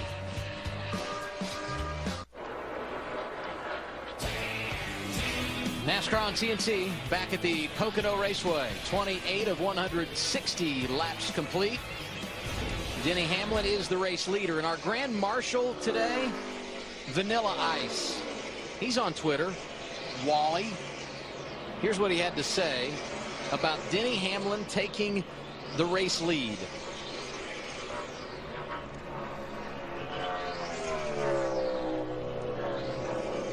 What was that, Adam? Now let's go through the field. Brought to you by McDonald's. Ralph. All right, well, we'll kick it off down here with Denny Hamlin. He had that scare early on in the race as he got together with Carl Edwards. They made the pit stop. They fixed that right front. Since then, it's been very smooth. The car has been very fast. He's up front, Chris, and looking solid. Well, Kelvin Mannion telling Jamie McMurray that he's the quickest car out there. He's catching the leader, and he's doing it with one of the oldest cars in their fleet. Typically, these teams only run a car for just a handful of races, but that car did 5 races last year, 2 races this year, and a whole bunch of testing, and estimated over 3,000 miles on that car. And going back to his pre-race strategy, Paul Wolf, Brad Keselowski crew chief, called some strategy there, kept Brad out for track position, trying to get that blue deuce closer to the front for cleaner air. His mirror right now is full of the 20 car. Marty? And that 20 car is Joey Logano right behind him, who told me on Friday, I honestly think we have a chance to win this race. So far, very strong for Logano. Again, the 2 tires on that last stop, a little bit loose. He took a ½ pound out of the right rear behind him. Dale Earnhardt Jr. told me in Countdown to Green, listen, we're putting a lot of pressure on ourselves to win. So far, very good for Jr. in this race. They took no tires, fuel only on that last stop. His only complaint, just a little bit too loose getting into turn 3. Matt? And a guy who served his presence very well at Charlotte, ran a number of laps up at the point, and then had a mechanical failure. Marcos Ambrose, again, having a stellar run here at Pocono. His crew chief Todd Perry, 2 wins on his racing resume, would like to add a 3rd. He says the car, if anything, a tick free on entry. Marty? While we're waiting on the Vanilla Ice tweet, Matt, I'll tell you what, Jeff Gordon tweeted earlier, and we saw it. He said, man, this place is awfully slick. The problem is they have a ton of tape on the front grille. They pulled 1 piece to get the water temp down last time. Gordon just said we need to pull another piece. Now our oil temp's going too high. Chassis-wise, not handling like it was on the last run. Matt? Well, Marty, I'm going to jump out. And actually, with the 27 of Paul Menard, who was looking pretty good earlier on today, he's been dealing with a loose situation over there in turn 3. That's been his trouble corner. They changed those right side tires, made some air pressure adjustments, trying to get that car to work they need it. As far as the 18 goes, that would be Kyle Busch. He's right behind him. They say he isn't saying much at all on the radio. Very comfortable with his 18 right now. And the guy who dominated here in 2004, swept both races, is Jimmy Johnson. He just climbed into the top 10. He started the day back in 24th. He says that the car, if anything, a little on the snug side. But in Jimmy's words, he says this car is really, really good. Keep an eye on the 48, Larry Mack. Matt, our points leader coming in here, Greg Biffle, he's led the points for 11 consecutive races. He qualified 13th, but I looked up right about the time we had that first caution. He had already moved into the top 5. They elected to go with fuel only on that last pit stop. He is now on the verge of falling outside the top 15, back in 15th. Ralph. Well, getting ready now for green flag pit stops. Here comes the 11 of Denny Hamlin down pit road. That orders from Darian Grubb. No changes. 4 tires, fuel. That's all they want for the 11, Matt. He's in good shape right now. And the blue deuce, Brad Keselowski. You can already see the chassis adjustment has already been completed. 4 tires on this 2 car. Trying to get the left sides on. A little tweak, trying to get this balance better for Brad. He is away. And these would be scheduled green flag pit stops. These drivers pitted at lap 3, but were unable to fuel the car because of the NASCAR competition caution. So they were scheduled to come in at this time for fuel. Jamie McMurray now the race leader, and this is the battle for second behind him. Joey Logano and Dale Jr. Chris? Well, Jimmy Mack going 1 more lap than the 11 and the 2 on this stop. They're going to make an air pressure change to both front tires. Jamie saying the car a little bit tight down in turn 1 and 2, and then a little bit loose off 3. So 4 tires and fuel for the 1. McMurray, another one of the drivers that had not gotten service yet today. He comes down here at lap 33, and is Brad Keselowski left pit road too fast exiting? What does that make today? That's at like least 8 6 or or 9 7. guys. Yeah, that's about 6 or 7 guys that have been caught speeding today. Remember, they repaved pit road just as they repaved the racetrack. They reinserted the timing lines. I'm not sure these guys know where the timing lines are, because it's almost like they think the lines are in one place and the lines are somewhere else, because there's been a lot of people that you just wouldn't expect. Some of those guys during those early pit stops, I understood. 8 speeding penalties at Pocono one year ago, already 6 this afternoon. Dale Jr. got around Joey Logano. He's now second in the running order, and the race leader is we got McMurray making his pit stop. Wow, Jeff really got close to the bumper of Ambrose right there. But, you know, I'm going to say something about Junior here. We got to give Junior a little bit of a shout out. These guys are the guys that have pitted. They're on a different pit cycle. You know, those other guys, they got to just be panicking. All of a sudden, they stay out. They have to run an extra 5 or 6 laps under green. Now, if they're on the strategy like Larry talks about, they're okay. But if you remember earlier, we showed the 20 car passing the 88 for position after that restart. The 88 obviously found its legs and came back and got around the 20 car. And with those green flag pit stops, Marty, driver 88 now on the point. Yeah, and when he passed Joey Logano, he made it look fairly easy, guys. And remember, Dale Earnhardt Jr. on that last stop took no tires. So a lot of people up and down pit road taking note of that. Joey Logano put 2 tires on the last stop. Dale Earnhardt Jr., none. On pit stops again, probably about 8-10 laps. You guys have to hit pit road once again, guys. Jimmy Johnson on the move. Yeah, I mean, it's just like we kind of expected. He's flying. Johnson started in the 24th position this afternoon. It took him 35 laps to move up to 6th. It's his teammate, Dale Earnhardt Jr., on the point at Pocono.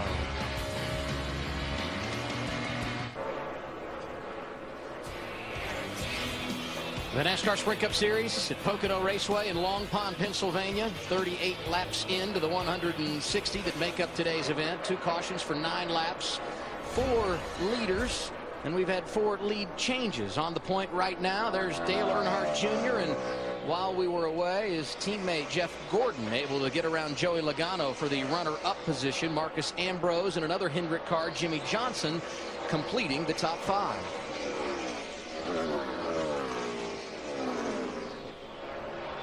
Wow. And I'm going to tell you, watching the scoring monitor here, Dale Jr. is faster than everybody by... Yeah, almost 2 miles an hour. Yeah, almost 2 miles an hour when you start comparing it to some of these guys. I mean, he didn't just pass Joey.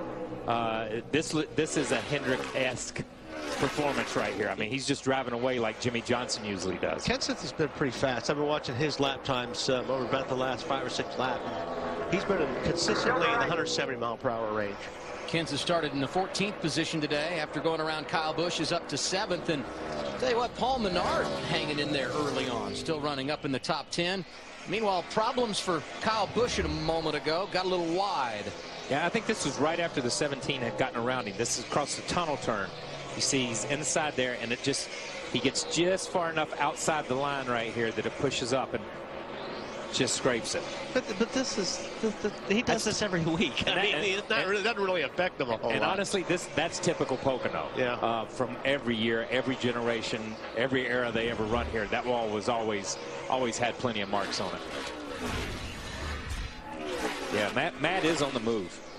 As we're watching Kyle Busch right here, but just in front of him, you see Matt. He's driven up there and got ahead of the 27 car of Paul Menard.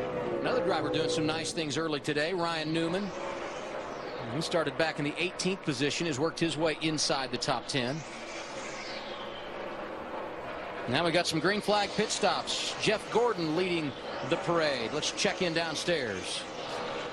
Adam, let the strategy begin. Matt, I believe you're first with the 9 car. And Marcos Ambrose making his way down to Todd Parrott. Basically, the car is a little free. They're going to try to adjust that. Also change 4 tires. He stopped a little deep in the box. The gas man had to take a couple extra steps.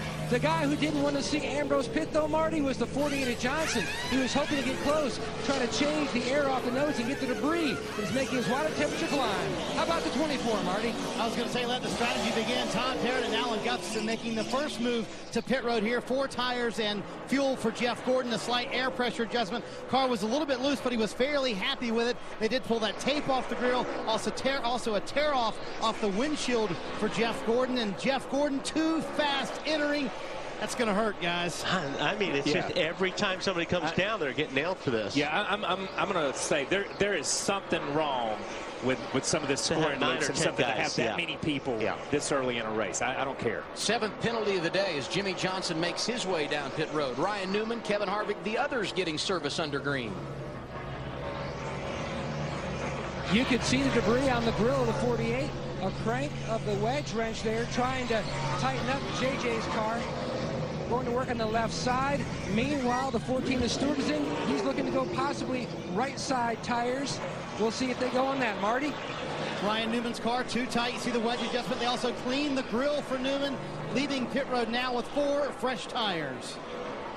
Regan Smith has made a stop, and as has the 51 of David Rudiman, and there you see Jeff Gordon coming past the scoring pylon, paying his debt to NASCAR. Too fast on pit road, and here's the man that started on the pole, Joey Logano, scheduled green flag service at lap 43, Marty. Well, he lost a couple of positions, Adam. He said the car was just way too tight on the exit of every corner. Jason Ratcliffe, his crew chief, did warn him, go very slowly, be very conservative. Coming down pit road, he'll hit pit road here. It'll be 4 tires and an air pressure adjustment for Joey Logano trying to loosen that car up, Ralph. Well, Paul Menard, Kyle Busch pitting together. 4 tires for both, fuel for both, and chassis adjustments for both cars. No grip is the scream coming out of Kyle Busch. I've got no grip. The word from Menard, I'm way too tight, especially in 3. Okay, this is where, with all these speeding penalties right now, because the driver doesn't know it, this is where the crew chief needs to tell the driver, you need to come in slower than normal because everybody's getting nailed on this thing. So whatever your RPMs were, you need to drop them down 400 or 500 RPMs, because we just had some more guys got nailed. Kevin Harvick, Jimmy Johnson, Kyle Busch, now all on the list of those that have been caught speeding on pit road as Dale Jr. comes down, Marty. Dale Earnhardt Jr. does hit pit road. Steve Letarte reminding him, make sure you're careful with your speeding penalty or speeding coming down pit road. We do not need a penalty here. It's just going to be 2 tires for Dale Earnhardt Jr. You see the track bar adjustment going down. It's a little bit loose for Dale Earnhardt Jr. They're waiting on the fuel. They get it full. He leaves pit road. They did get it full, I can confirm, but just 2 tires for Jr. Remember, they changed none on the first stop, Adam. The service for Dale Earnhardt Jr. coming at lap 44. He is 5th in the running order, and Jimmy Johnson, who came down to pay his debt, was caught speeding again. Those guys don't make those mistakes twice normally, so something's up. What's up, Chris? Well, Jimmy Fitting telling Matt Kenseth, do not speed. They are busting people left, right, and center down here, so really watch your speed coming in. They were initially going to make an air pressure adjustment to the front of this car because he said it was a little bit tight down in turns 1 and 2, but then they decided not to do that. 4 tires and fuel on the 17. Here's the thing, you set your pit road speed by your RPMs, and normally when you come in there, I know these guys are manipulating the lines a little bit, but to bust this many guys, a driver's not going to be that much faster time and time again. Time and time again. There's not to have gotten this many people this quick.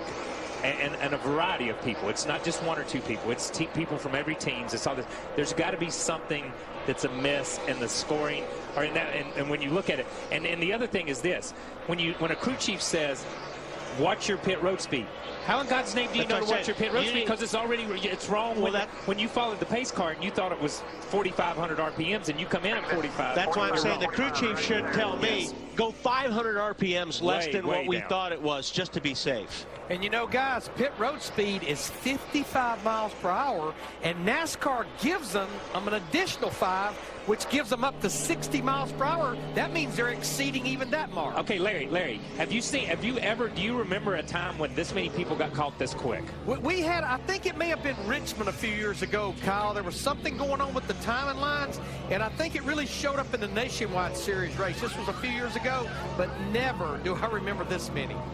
David Rudiman driving through, pass-through penalty, actually a stop and go, too fast, exiting a moment ago, and you see Greg Biffle getting his service. That was his scheduled green flag stop, first time he had been in since back at lap 17. Now let's hear from some of the drivers questioning these speeding penalties. Yep, bring it back down here, Jimmy. Too fast exiting pit road. No way. Yeah, well, bring it down here. If my nose gets to the line, I can accelerate, right? Yes, 10-4.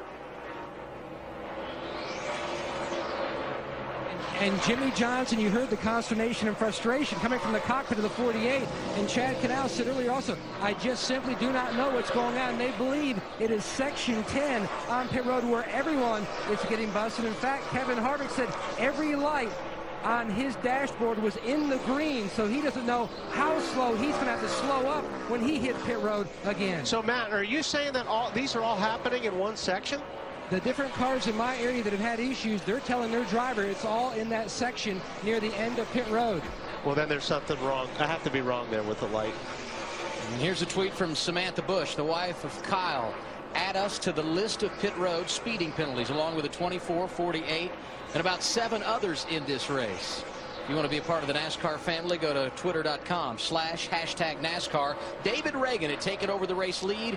He now comes to pit road to get his green flag service at lap 48. Denny Hamlin now out front at Pocono. It has been a wild afternoon so far. We're back after a break on TNT.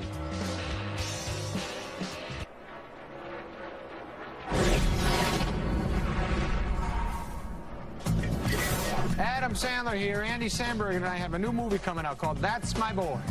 Gentlemen, start your engines. What are you doing? They said that hours ago. Keep those engines running. That's My Boy opens June 15th. And don't shut those engines All right, off. stop it. It's a race. NASCAR, TNT. Let's take an inside look at what's happening now in the Sprint Cup Series. Get unlimited access with live in-car audio and real-time stats on the NASCAR Sprint Cup mobile Android app, only from Sprint. Learn more at sprint.com/speed. Today's biggest mover, Eric Almirola, 29th to 12th in the running order.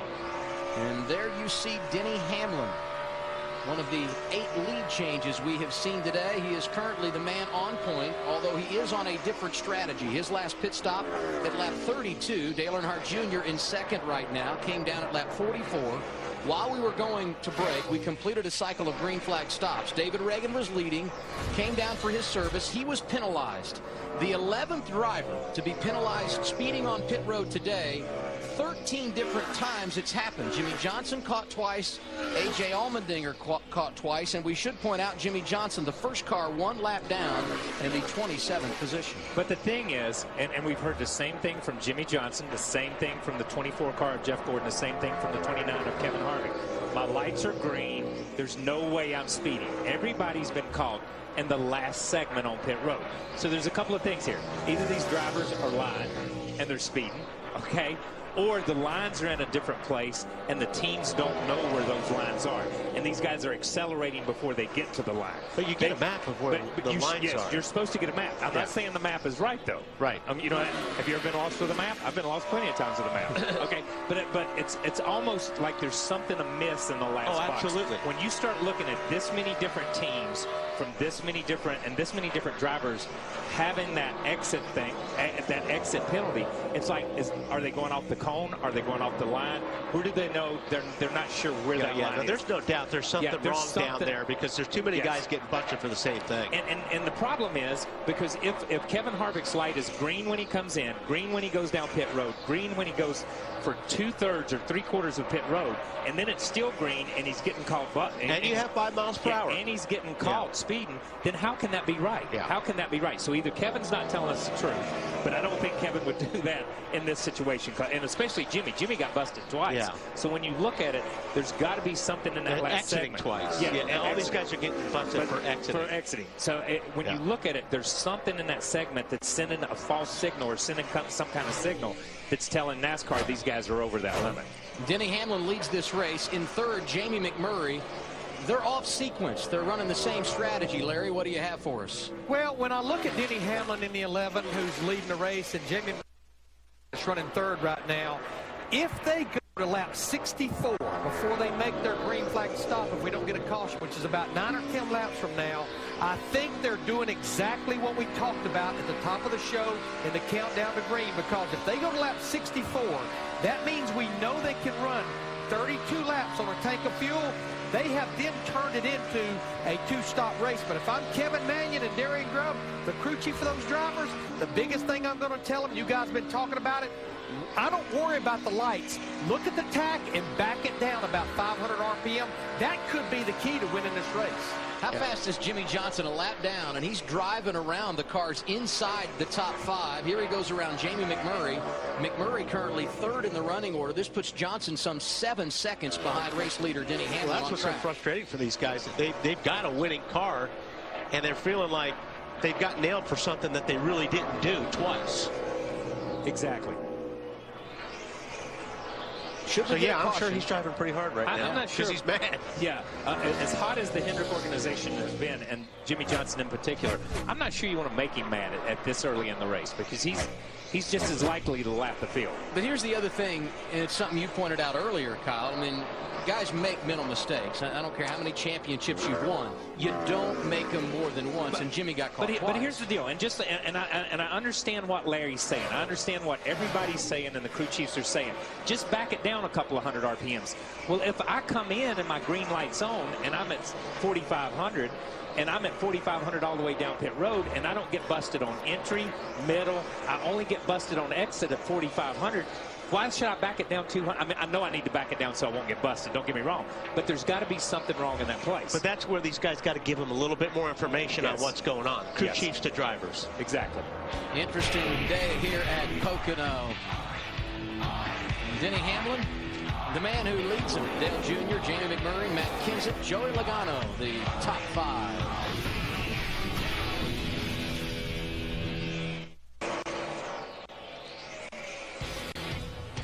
Welcome back to Pocono Raceway. Dale Earnhardt Jr. taking over the race lead while we were away, getting by Denny Hamlin. It's time now for KFC Fresh Off the Wire. The big story today, something we alluded to in Countdown to Green, pit road, how important it would be.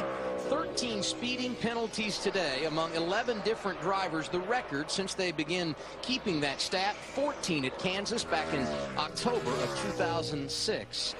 For more Fresh Off the Wire presented by KFC, visit NASCAR.com. Denny Hamlin riding in the 2nd position after starting up in 5th. We checked on the painted line versus timing line, and they are correctly matched. Issue is with speed on last timing segment. Hashtag NASCAR. That from Joe Gibbs Racing via Twitter. And if you want more NASCAR content, go to twitter.com/#NASCAR. So let's reset things for you here. 61 laps complete. Dale Earnhardt Jr., we told you, has taken over the race lead. Denny Hamlin rides 2nd, although he is on a different strategy. He came to pit road last, some 12 laps earlier than Dale Jr. Matt Kenseth, Jamie McMurray, and Joey Logano, Seed Racing here, finish out the top 5. Marcus Ambrose is 6th. Paul Menard, Mark Martin, Casey Kane, and Ryan Newman complete the top 10. Other drivers that we've seen a lot of today, Jeff Gordon, one of those caught speeding, Kyle Busch, they are both outside the top 20. And Jimmy Johnson, who had a very good race car, driving from 24th to 5th. The first car 1 lap down. He scored back in the 27th position. Now if he just stays there, he'll get the lucky dog if we get a caution. He's right back in this thing.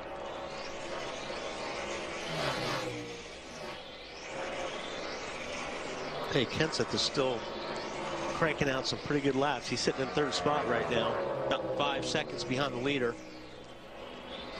Send it down to Larry McReynolds and our torque presented by Toyota. Can the torque car answer some of these questions, Larry? Well, I think I can show you what some of the drivers are dealing with. We've already talked about pit road speed here at Pocono is 55 miles per hour. They give them up to almost 60 miles per hour. Now, if you go back to when Kyle and Wally was driving, they actually had to look at the tack and look at the numbers. Now, I want you to look at our spec gauge here by Pro Parts. Right now, we've got it set on 4,200. If you see, we have 7 green lights there. That means he's okay. But as he accelerates, you'll see the lights start turning red. Now, remember, pit road speed is measured in time over distance. So when you get those red, what the driver has to do is go way back and get it back in the yellow. And hopefully he doesn't exceed the time, Matt, that you have in that segment. There we go. Absolutely. The 2 car of Brad Keselowski, Larry Mack, he already came down and pitted. So he is away. Remember, he's one of the first cars that hit pit road under the cycle. So Jamie McMurray has gotten his service here. We also saw Brad Keselowski on pit road. Those two were on the same game plan, as was Denny Hamlin. He's not getting up to He's speed. off the speed. Something's wrong there. Out of fuel, maybe. Is he out of fuel, Ralph? Well, the 11 is out of fuel. He's trying to make his way around to the pits. The crew is waiting for him. Hamlin just trying to get the car down pit lane to the service of his crew. They're waiting on him. It's just going to be a long run around, guys. Boy, that's a deal killer right there. You run out of gas at Pocono and you lose you lose so much track position. He was second. He last pitted at lap 32. Now we're hearing it may be a battery problem.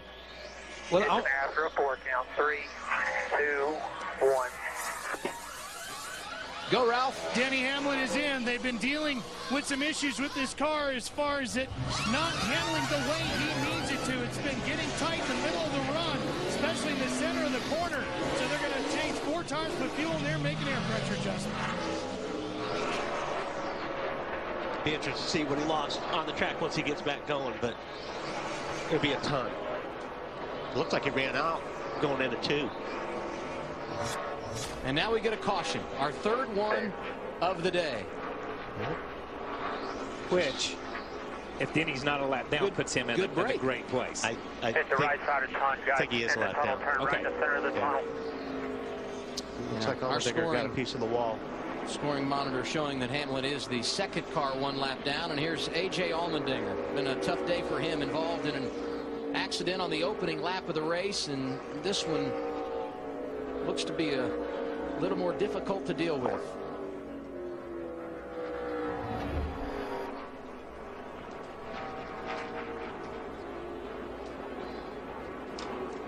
Yeah, he's already in the wall at that time. It's hard to tell whether he cut a tire or got some. And as you guys said, remember he was already.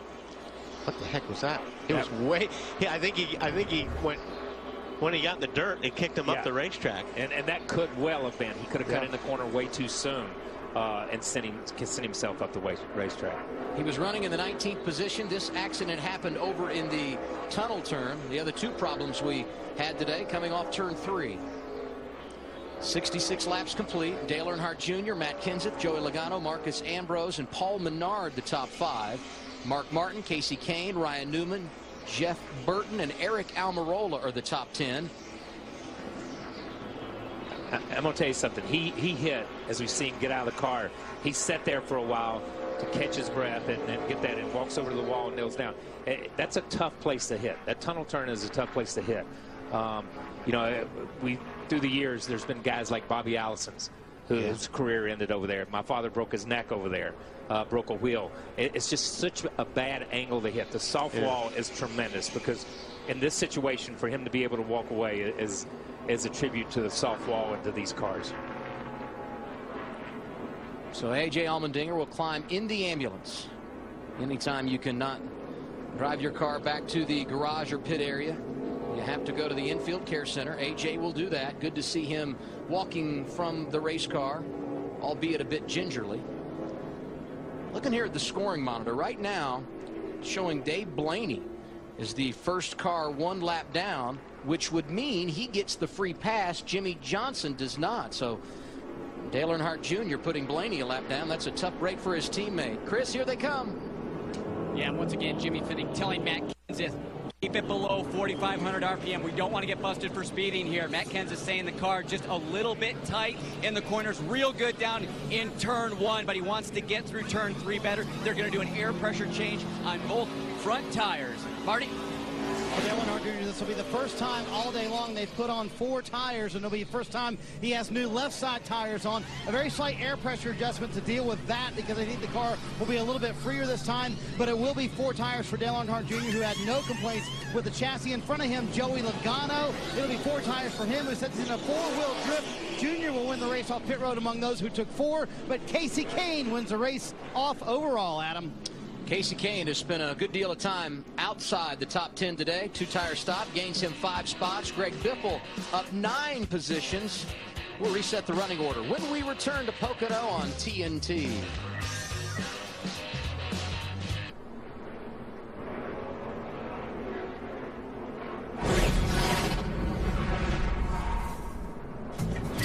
Catch our new movie, That's That's My Boy, opening June 15th. What are you doing? Why so loud? I want them to hear my voice over the roar of the engines. It's a commercial. I only act at 1 speed, Adam. Okay, back to NASCAR on TNT. TNT!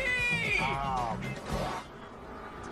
Under caution for the third time today here at the Pocono Raceway. 68 laps complete. Jamie McMurray, who had pitted under green at lap 63, did not pit under this caution. He is the race leader. Casey Kane and Greg Biffle both took 2 tires, running second and third. Mark Martin and Dale Earnhardt Jr. the top 5.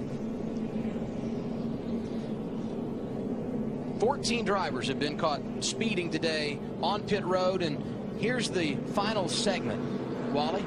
Yeah, this line right there, which is basically the last pit box, and that line. And that's where the drivers getting caught speeding off pit road have been getting nabbed today.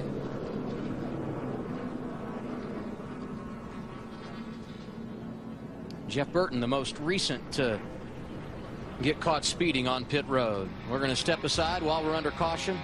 We'll get back to green when we return. You're watching NASCAR on TNT.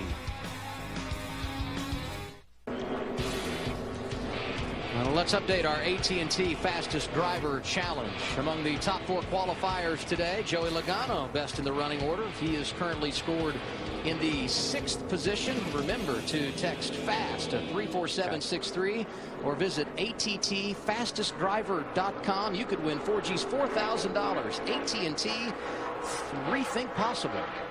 We'll get the restart as we complete lap 71. Jamie McMurray, who pitted under green at lap 63, the race leader. Casey Kane, Greg Biffle, Mark Martin, and Dale Earnhardt Jr., your top 5. And we told you about Joey Logano. He goes in the 6th position. And Jimmy Johnson did take the wave around. As we told you, Dave Blaney got the free pass. 6 cars in all took the wave around here under caution.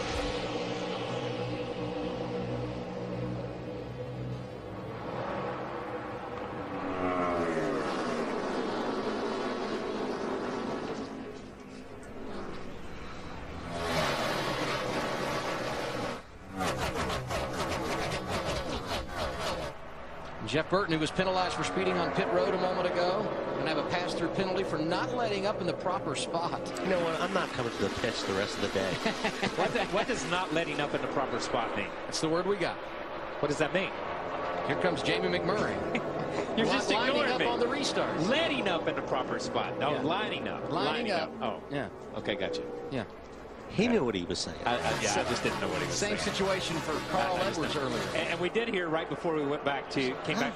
Another guy threw the dirt. Here comes Jimmy Johnson. I bet ducking down and get some fuel. Because that's a good move right now. That's going to put them in a pretty good spot, isn't it, Larry? Taking on fuel now, the 48 car. The wave around put them back on the lead lap, which got them back in the race. Yeah, they needed to do it right after that restart because they were the closest to the leader. Otherwise, if they let it get strung out, they would have went a lap down. And right now, I'm seeing the 34 car of David Reagan. He might be out of fuel or has a flat. He's got a flat if left we get rear. a caution, that's going to be perfect. Yeah, he's got a flat left rear, Larry. So far, it hasn't come apart. David Reagan being scored in the 26th position. He did lead some laps earlier today. He's down between 1 and 2. He's a long way from pit lane. Yeah, he's a long way to get off the racetrack and get out of the way. They may catch a caution right here. And we did, to close this loop, we did hear, we've talked enough about the scoring lines on right there. We did hear that the NASCAR trailer going pit to pit and handing out new maps to show everybody, to make sure everybody understood where the lines are. We're not saying they were right or wrong, but they are giving everybody lines to identify where they're at. Dale Earnhardt Jr. on the move inside of Joey Logano. That was for position. Some miscommunication going on. Could be some miscommunication once again. The Junior back up to fifth, and we get the caution. Jimmy Caution Johnson for debris. As much as you can. Jimmy Johnson had made that green flag pit stop after taking the wave around. He is now 28th, but he will not need to pit here under caution. Well, not only that, but he just made up 34 seconds on the racetrack thanks to this caution. Here's the interesting thing, Wally. If you're Casey Kane, Greg Biffle, some of these other drivers, even Jamie McMurray, the race leader, you haven't pitted. Well, you pitted 10 laps ago if you're Jamie McMurray, 7 laps ago if you're Kane and the other drivers on back inside the top 10. Stay out, or you I think you have to stick to what your strategy has been all along. So, well, I don't know. Larry may tell something different. But I think with McMurray pitting on lap 63 with these cautions, he's going to stay out and he's going to go to about lap 96 or 97, and then he can play it to about lap 127 or 128. That takes him to the end. That's what I agree. I think these guys got to stick with what they started. And in our meeting this morning, Larry, we talked about the fact it may be the second half of the race when these crew chiefs start planning strategy from the end and going backwards. It appears we are well into that strategy now as we close on the halfway point. Biggest thing is you just can't speed on pit road. I think that's the biggest thing you've got to overcome right now.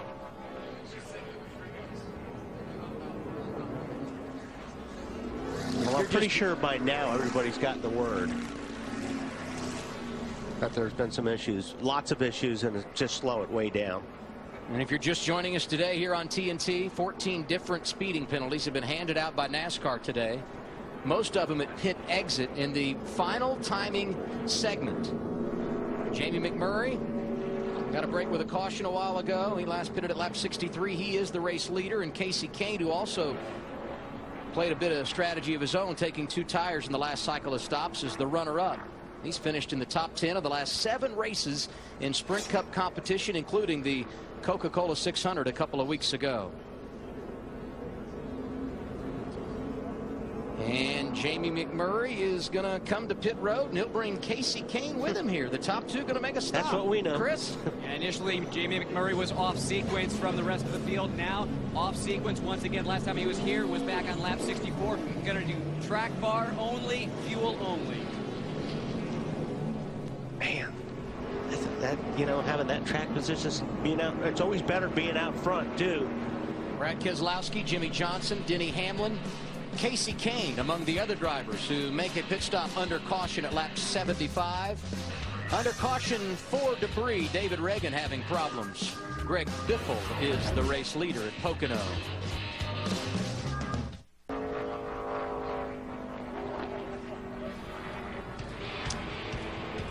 Welcome back to Pocono.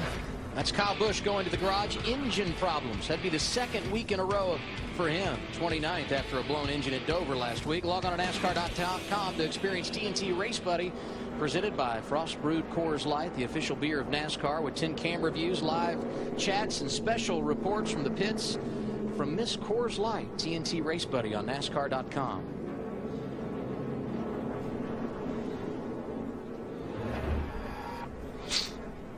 18's had a lot of engine issues this year.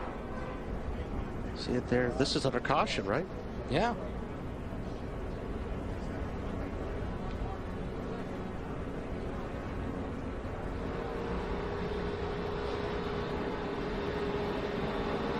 Here's a guy, Kyle Busch, that won at Richmond. Finished in the top 5 in the next 3 races. And as we pointed out, back-to-back weeks, engine problems for the 18. Well, that's a helpless feeling, huh, Wally? Yeah, and this place is, I'm surprised, more problem. The guys don't have more problems with valves, because when you downshift here, especially at these speeds, it's really easy to over-rev an engine on a downshift. And when that happens, it's usually a valve that you swallow. Jimmy Johnson comes down pit road, nothing to lose. He's the final car on the lead lap. In the 28th position, Greg Biffle is your race leader here at Pocono.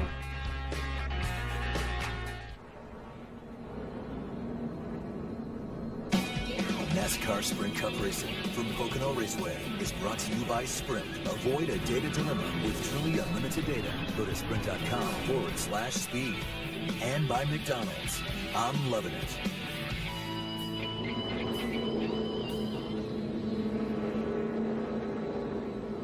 NASCAR on TNT back at the Pocono Raceway.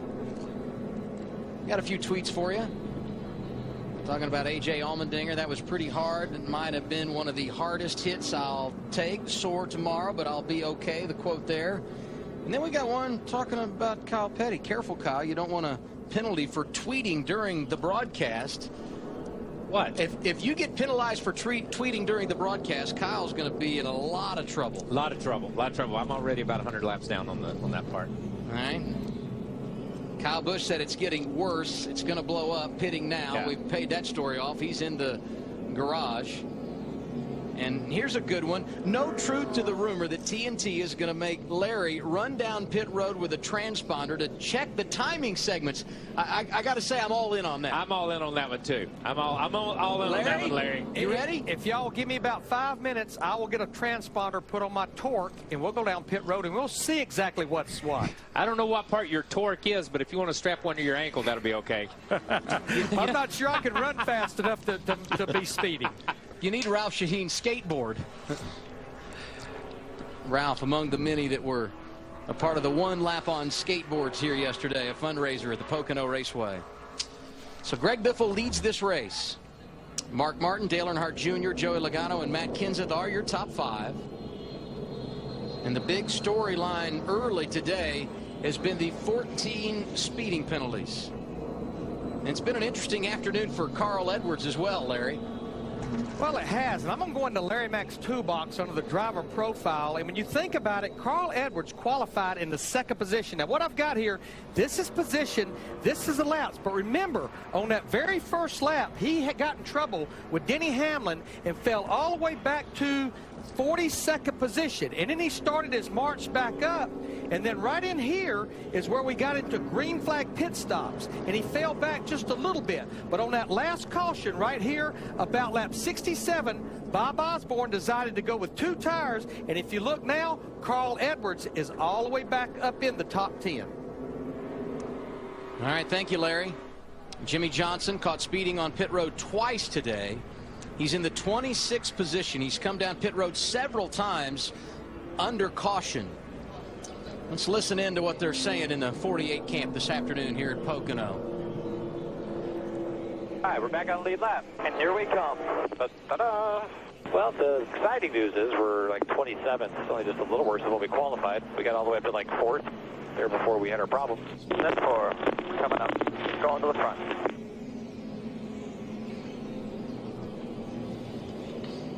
All right, Ralph, what's the latest? Okay, this, Adam, is what the timing loop map looks like. I just got one out of the NASCAR hauler here. And last year, there were 9 different timing loop areas on this colorful map that you see here for pit road. That was last year. This year, there's 10. And none of them are in the same spot they were in a year ago when we were here. That's the problem the drivers are having.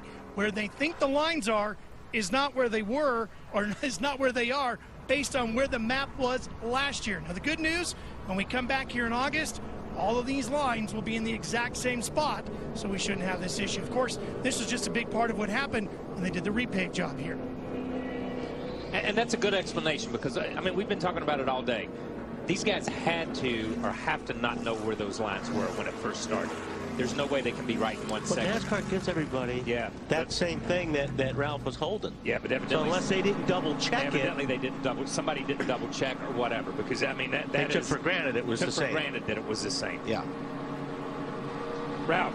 And Wally, some of the teams came screaming back here into the garage area and got new ones once the race got underway, because they didn't realize this, so they didn't know. They had not gotten that or didn't look at it, filed it away, came running down here, got a new one. They're adjusting out on pit road. Yeah, and that's something that you wouldn't really think about them changing from year to year to year. Yeah. So that is good. Yeah. I mean, we've been calling NASCAR out, calling these people out on timing lines being wrong, the timing itself being wrong, but obviously the teams were misinformed or didn't take the time to get those sheets homework. And didn't do their homework, so they're the ones that are at fault. It's not the drivers, it's not those guys. They were accelerating where they thought they should be. 1 to go signal has been given. We'll go green next time by. TNT Wednesday, new blood, old feud, same battleground. Dallas. Don't miss the 2-hour series premiere event Wednesday, 9/8 Central, only on TNT. For the latest, like us on Facebook.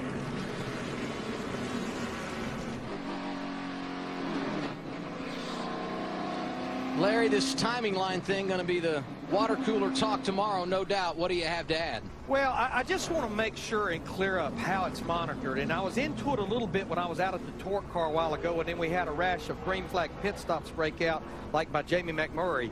But even though pit road speed is 55 and they give them up to 59.999, it's not a max miles per hour. It's measured in those segments we've been talking about of time over distance. You might get up as fast as 75 miles per hour in the beginning of the segment, but as long as you back it down enough, like I showed with the tack a while ago, that your time over distance in that segment does not exceed the 59.999. It's time over distance. It's not just a spike of the miles per hour. Larry, you talked about Carl Edwards a moment ago and the yo-yo day for driver 99. Some other guys we should pay off inside the top 10. Paul Menard, great qualifying run, is 7th as we get set for the restart. Same situation for Marcus Ambrose, who is 8th. Eric Almirola, top 10 a week ago at Dover. He's 9th in the running order. And Ryan Newman, who's not been great in the last few weeks in Sprint Cup competition, started 18th this afternoon. He is 10th as we get ready to go back under the green flag. We will complete lap 82. Biffle and Martin on the front row. Dale Jr., Joey Logano behind him in row 3. Matt Kenseth and Carl Edwards. We're back racing at Pocono.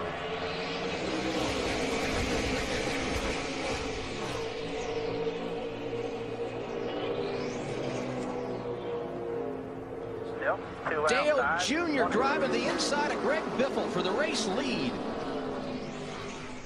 Mark Martin shuffled behind Dale, and a wiggle as he comes off the corner.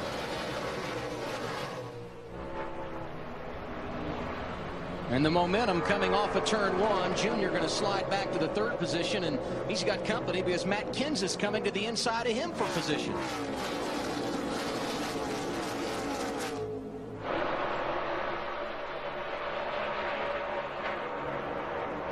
Oh, you really don't want to go 3 wide here, or 3 deep anyway.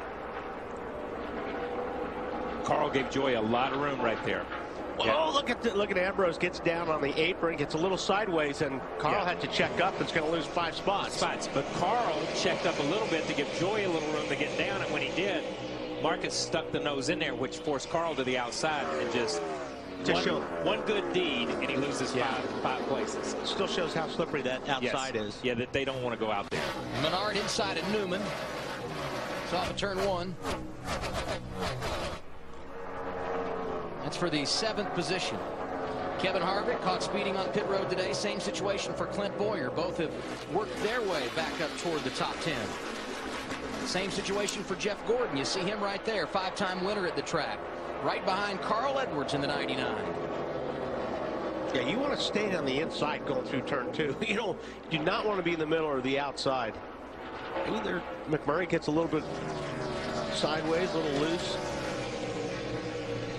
Jimmy Johnson.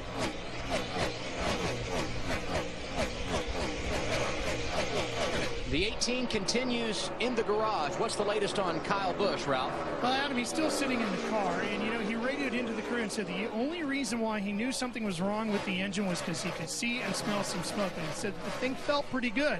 When they got in here, they've gotten deep inside the heart of this engine. They've got all the valve covers out there, working deep inside here, trying to find out what's wrong. They don't know. All they know is it was blowing out some oil. So they're just chasing through the problems, trying to see if they can figure out where the problem really is, going through all these potential trouble zones deep inside this engine. So Kyle Busch sitting in the Sprint Cup Series garage. Busch right now 30th off track, and there you saw Jeff Gordon get around Regan Smith. He's starting to drive back toward the front. Driver 24, 11th now. Tony Stewart making a move into the corner. Yeah, the 78 has been, Smith has been struggling a little bit. He's been losing 1 or 2 spots a lap. He's not the only one. Carl Edwards restarted 6th. He's back now in the 14th position. I think the big thing is he's stuck on the outside, and he hasn't been able to really get down to the bottom. No, it's like every corner, there's always that one more car on the inside, one more car. We saw it through turns 1 and 2. We saw it across the tunnel. I thought the 31 of Jeff Burton was going to get to the inside of him right there to go in 3. Greg Biffle a half a second lead over Mark Martin. And you got Matt Kenseth, Dale Jr., and Joey Logano, the top 5.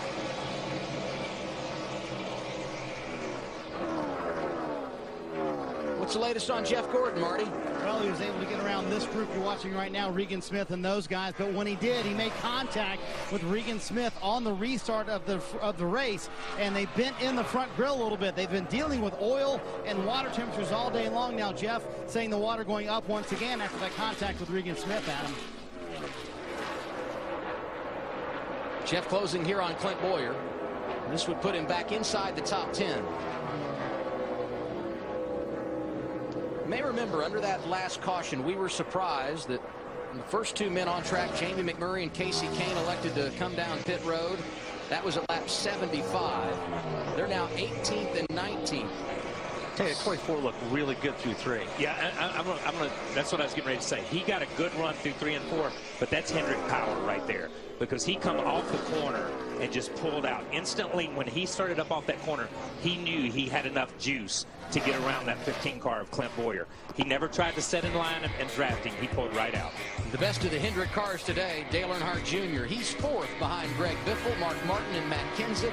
87 laps complete at 160 here at Pocono.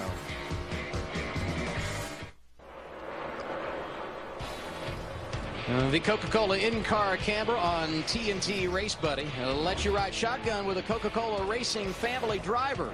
Go to NASCAR.com and check out the Coca-Cola in-car camera on TNT Race Buddy. There is the race leader, Greg Biffle. Matt Kenseth, his teammate, right behind him. Dale Jr. is third, and Mark Martin, who was second when we went to break, has dropped back to fourth. He had a moment on track. These two drivers you see here racing for the top spot today entered 1-2 in points. Greg Biffle in the 16, 1 point in front of his teammate Matt Kenseth. Not that it means a whole lot in round 14, but this is the battle for the championship lead right here, Wally. Yeah, these guys both have run very solid all day long. And Matt, like I said, I've been watching him all day, and his times have been just about the fastest of anybody all day long. And this historically has not been a good track for Matt Kenseth. Entered today with an average finish outside the top 14. Greg Biffle did win here August of 2010, but he's about to give up the race lead. There goes Matt Kenseth off the corner. Inside of Biffle, he led that lap, and he'll likely be able to hold on into turn number 1. Yes, he does. Look who's coming behind him. And that exchange for position on track makes Matt Kenseth the championship leader. What's the word on Greg Biffle right now, Marty? Well, remember, Adam, he's on those 2 tires, but when his teammate went by, he said, wow, that car's got a little bit of speed, doesn't it? So I think Biffle admiring his teammate more than anything. I tell you, they're going to find out who's got some speed right now if they look in the mirror. Yes. And Kyle hit on it earlier about the horsepower. I think the Hendrick guys they're making it right now, and it makes everything at Pocono. These straightaways are so long, but you watch Earnhardt, especially when he gets down to the end of the straightaway, those guys they're making some steam. Here are the championship standings as they run on track. Kenseth now 3 in front of his teammate Greg Biffle. Jr., Hamlin, and Johnson make up the top 5.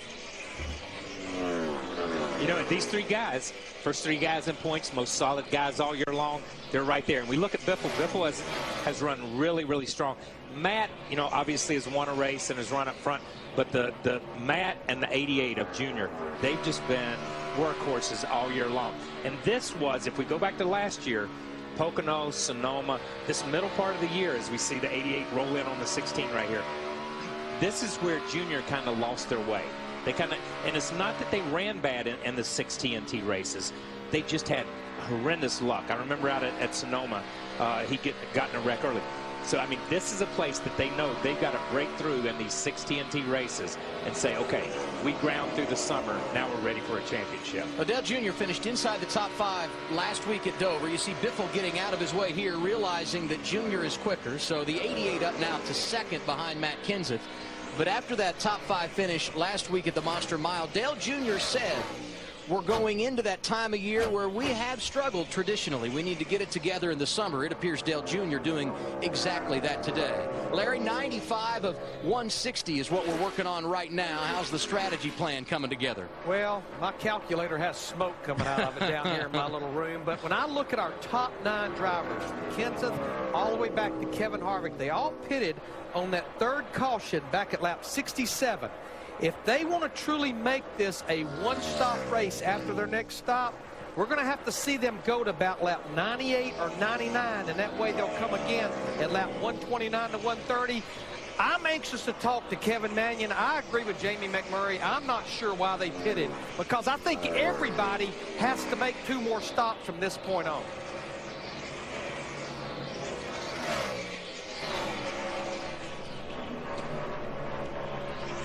Here's a driver to keep an eye on. Tony Stewart's been pretty good here in the last 50 laps or so. He's up to 11th. Let's ride along. Yeah, where are we? Go down the... I'm lost. It's before the tunnel. Before the tunnel, okay. Yeah, I just know because of the trees on the side right there. He downshifts into 2. Grab a gear. Drive the car really as deep as you can in here. See, he downshifts fairly early. Let the car roll. He picks up the throttle. He'll grab the gear again here. And these guys are shifting quite a bit. Hey, and I've been watching. I mean, some guys will take a break for a lap or 2 and not shift as much, really depending on what, where you're at in traffic. But you are hauling the mail right here. 207 miles per hour going down into turn 1. And it's so smooth compared to last year through here. So you're carrying a lot more speed through turn 1.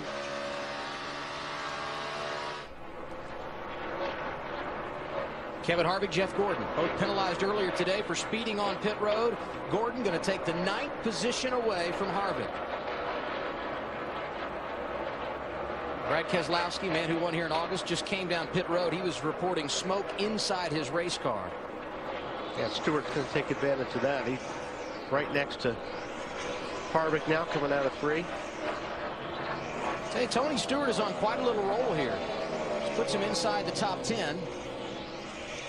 Another driver with Hendrick power, Kyle. Oh, yeah.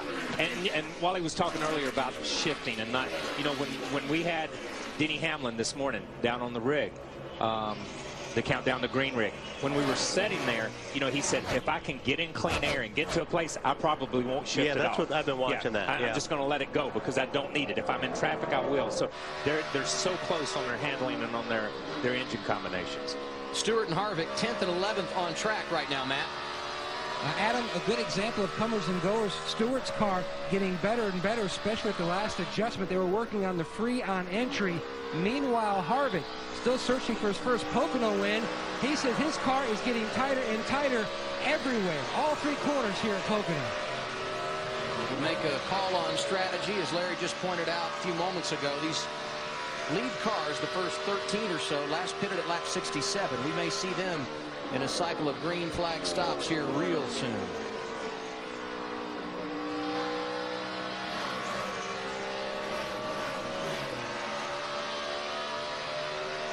Continue to be impressed with Marcus Ambrose, who's 6th, and Jimmy Johnson, perhaps still unhappy with those 2 speeding penalties early, continuing to drive through the field. Johnson now 15th as he gets around Jeff Burton. Your leader, Matt Kenseth. He's 1.2 seconds in front of Dale Earnhardt Jr., Greg Biffle, Mark Martin, Joey Logano behind. Green flag pit stops when we return to Pocono.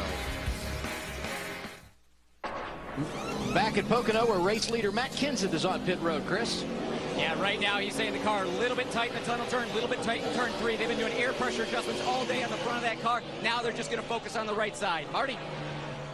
Dale Earnhardt Jr., it's been such a smooth day, Chris, for this 88 team. It's just going to be right side tires once again for Jr. Remember, they did that earlier in the race. They went 67 laps on the left side tires. They get it full of fuel. No changes for him. For his teammate Jeff Gordon, it will be 4 tires. His car a little bit too tight for Gordon. They make an air pressure adjustment for the 24, creeping his way back up through the field as well, Adam. So a handful of drivers just past lap 100 coming down pit road. Most all of them were running inside the top 10. In fact, Joey Logano, who has taken over the race lead, who will come to pit road now and give it up, had last pitted at lap 67. He will be the final in this group to come down and make a green flag stop, and it will be scheduled for our pole sitter, Marty. Indeed, for Joey Logano, and they've had a very good day as well. They just can't get that track position back that they had earlier in the race. And the car has been tight all afternoon long, Adam. They've made several changes to it. They can't really get that tightness out of the car, especially coming off the corner. They're going to make a track bar adjustment for Joey, trying to get it to, actually they tighten that up a little bit. They are going to make an air pressure adjustment to get rid of the tightness for Logano, and it will be a 4-tire stop for him. A little bit longer of a stop for the 20 bunch, Adam. All right, thanks, Marty.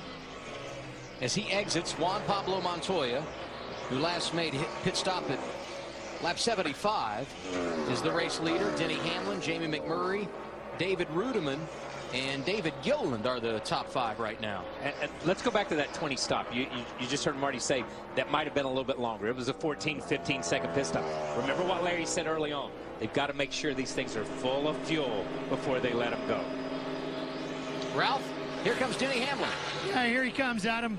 Right into the pit box. He wants him to go one round up on the track bar, so that's what they're going to do. They're going to rip the tear off as well.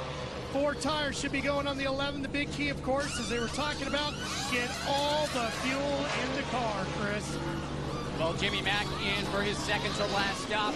We questioned why he came in and gave up that track position earlier. Well, that was a gamble that Kevin Mannion made. He was hoping we were going to go back to green a lot sooner than we did. And if we did that, they would have been in really good shape. But obviously, everybody else made it past lap 100. So now they're back on sequence. When this cycle of green flag pit stops began, Matt Kenseth had a big lead.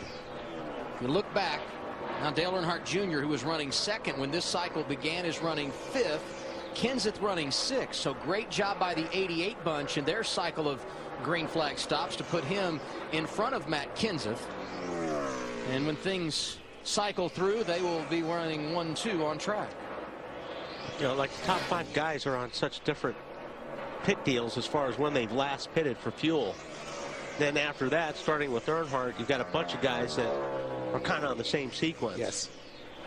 And we got word that Dale Earnhardt Jr., Steve Letarte elected to go with 2 tires. That's what helped them eat through the 1.2-second advantage Matt Kenseth had prior to those stops under green. Montoya, the race leader. He, Rudiman, Gilliland, Blaney will all have to make stops here sometime in the next 5 to 10 laps. And you talk about 2 tires versus 4 tires. Yep, as you see the 42 car come down pit road. That's what we talked about earlier. The easiest place to pass is pit road. The 88 car of Junior didn't have to waste his time racing the 17 car on the racetrack. They chose a different pit strategy, which basically implemented the pass on pit road. Let's cover the Montoya stop, Matt. And closing out this cycle is Juan Pablo Montoya. Jackman runs around the front. Waiting on him, getting the left side tires off. Air pressure change in the 42. And he's one of the last guys to pit. The 42 hits pit road. Jimmy Johnson was already back on lap 1 or 2, as was the 14-29 as well. David Rudiman gets his service. You see him coming off pit road there in the 51. So David Gilliland and Dave Blaney, the only 2 drivers that have not made pit stops in this cycle. They run 1-2. Then it's Dale Jr., Matt Kenseth, and Mark Martin. Jimmy Johnson continues his drive back through the field. At one time, 1 lap down and outside the top 25 in the running order today. After a couple of pit road speeding penalties, Johnson is up to 11th position. We talked a little bit about Tony Stewart and Jeff Gordon prior to that cycle of stops. Stewart is 12th, Gordon in the 13th spot.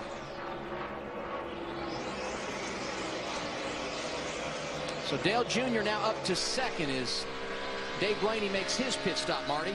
Yeah, and Adam, remember we talked about it during their pit stop. They tried that earlier in the day where they kept those left sides on and just went with 2 tires. On that first couple of runs, Junior went 67 laps on left side tires. So this left side set went on lap 67, so we'll see how long they can last. But I would bet on their last stop they'll have to go 4 for Dale Earnhardt Jr. But as you mentioned, nice call by Steve Letarte, getting that track position and past a bunch of cars on pit road. And Marty, today's Goodyear Superior Performer is right there. Dale Earnhardt Jr. getting it done today here at Pocono. And he has gotten it done today at Pocono. He has run up front and led this thing, and not been a 4th place car, not been a 5th place car, not just inherited the lead. He's driven up there and taken the lead today. You saw the numbers, 10 top 10 finishes, the only driver to do that in the first 13 races of the year, and He's also the only driver to complete every lap this season. And here's a tweet. Literally, today could be the day. And I'm not home. No, Dale Jr. wait. Twitter.com/#NASCAR. The best way to get involved.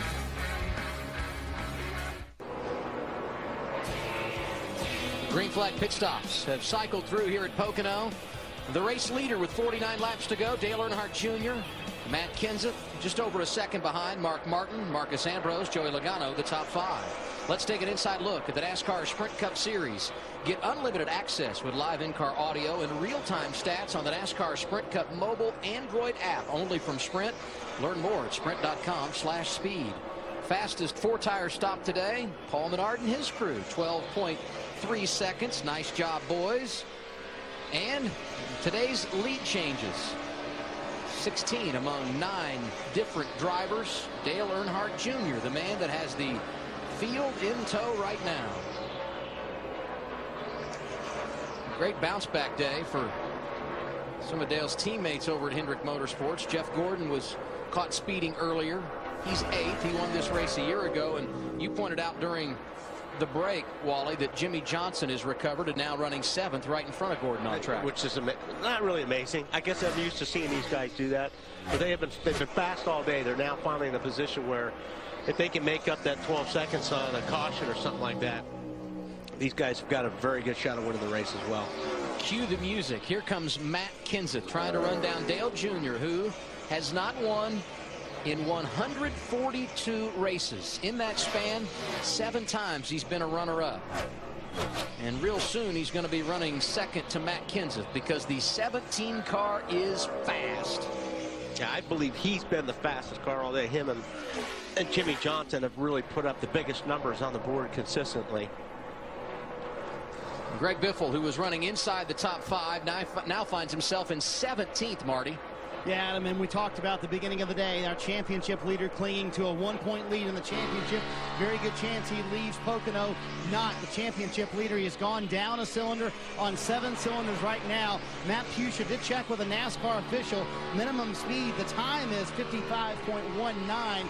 Biffle so far above that. They're going to try and stay out there as long as they can, but not what Biffle expected today at Pocono, Adam.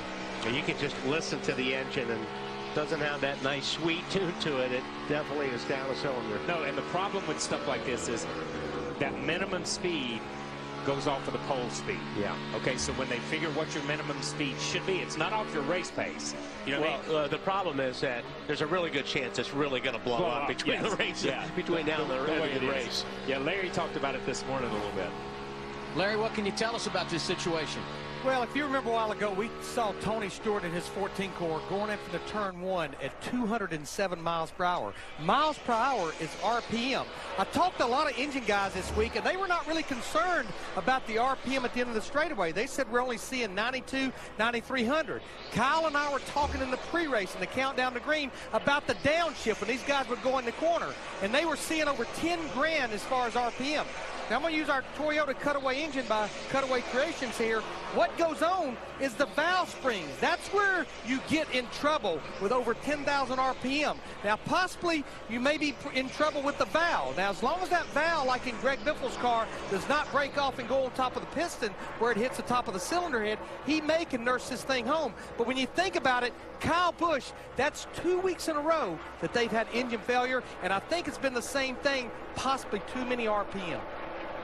All right, Larry, and those engine issues for Greg Biffle today have shaken up the Sprint Cup Series standings. Here's how it looks as they run. Matt Kenseth and Dale Earnhardt Jr. both jumping up a position. Jr. 4 points behind Matt Kenseth, but the 17 car right in driver 88's hip pocket as they go down into turn 1. And Greg Biffle's now dropped to 15 out in the 3rd spot.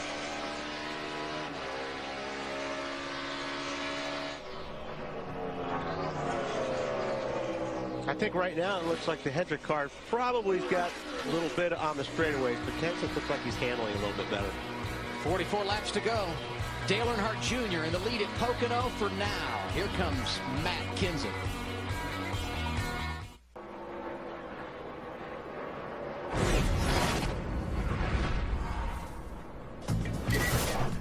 Sandler here. Andy Samberg and I have a new movie coming out called That's My Boy. Gentlemen, start your engine. What are you doing? They said that hours ago. Keep those engines running. That's My Boy opens June 15th. And don't shut those engines All right, off. stop already. It's a race. NASCAR, TNT. Getting down to money time in Long Pond, Pennsylvania. Pocono Raceway playing host to today's Pocono 400 presented by #NASCAR. This is the battle for the race lead. Dale Earnhardt Jr. in front of Matt Kenseth. It looks like the 17 is. These guys are pretty even everywhere except for in turn 3. It looks like Kenseth is a lot better than Earnhardt in turn 3.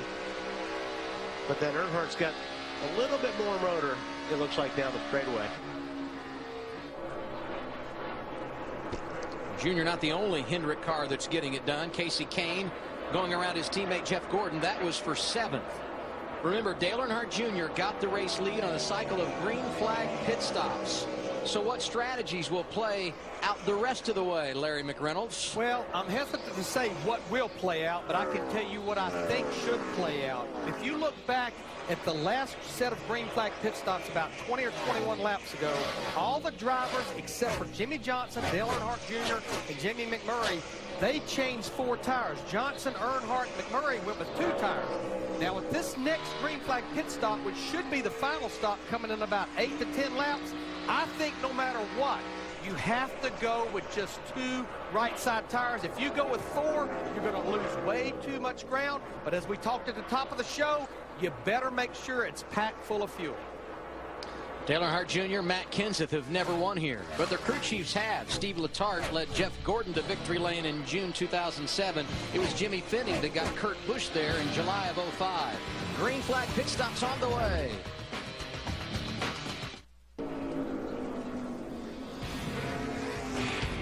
.36 laps to go this afternoon in the Pocono 400 presented by #NASCAR.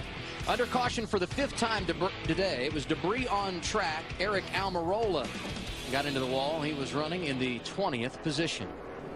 Dale Earnhardt Jr., Matt Kenseth, Mark Martin, Joey Logano, Marcus Ambrose are the top 5. Let's update our AT&T Fastest Driver Challenge.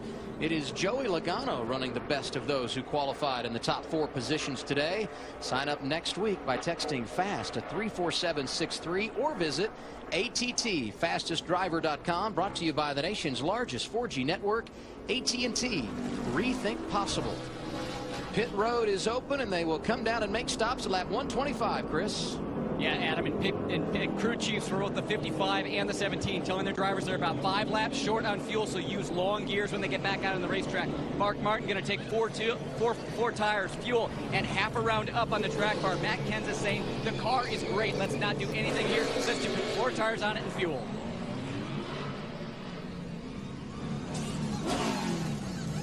Chris, Wally was exactly right. Dale Earnhardt Jr. was losing time getting into turn 3. He was a little bit free that time. But Jr. said, I never really ran hard that run the entire time. It's just going to be 2 tires for Dale Earnhardt Jr. Those left sides have been on since lap 67.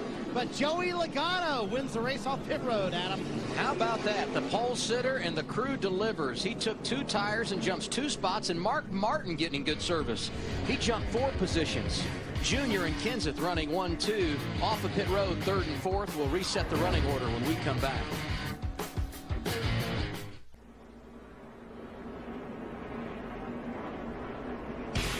NASCAR Sprint Cup Racing from Pocono Raceway is brought to you by AT&T, the nation's largest 4G network, with coverage in 2,000 more 4G cities and towns than Verizon. AT&T, rethink possible. By Chrysler, imported from Detroit. By 5 Hour Energy, hours and hours of energy. By KFC, come in today and taste why fresh is better. And by Coca-Cola, it's time to refuel. Coca-Cola, open happiness. NASCAR on TNT, back at the Pocono Raceway. 33 laps remain in this afternoon's 400 miler. And I am assuming with the pit stops that we just saw and the fuel window, as it has been all day long, crew chiefs up and down pit road saying, please save fuel. And here a few of the drivers are going to come down and top off with the 1 to go. Chris? Yeah, Adam, they're saying please save fuel, but also other teams deciding to bring their cars in to top them off because they're saying they're 3 laps short. Ralph?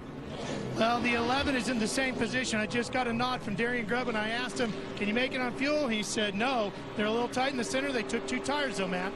And the 14 of Stewart came down and topped off. But what the 29 of Kevin Harvick and the Ream guys, their game plan is simply to go back green. They took lefts when they hit pit road this last time.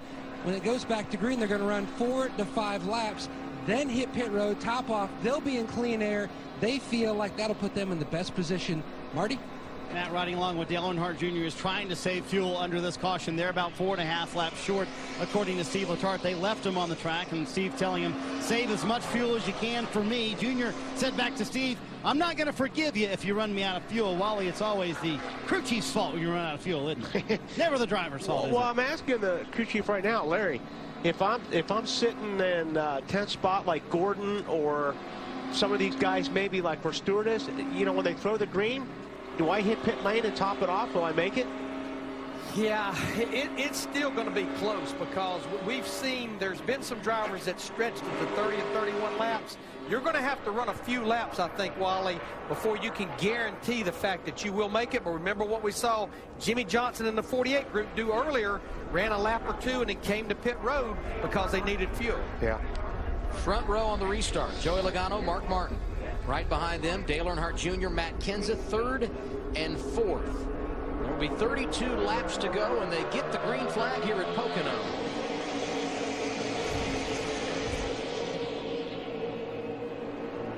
Oh, my. Who is that? That's Ryan Newman going to the outside. Really slippery up there. Yeah, I was going to say, he's the first guy.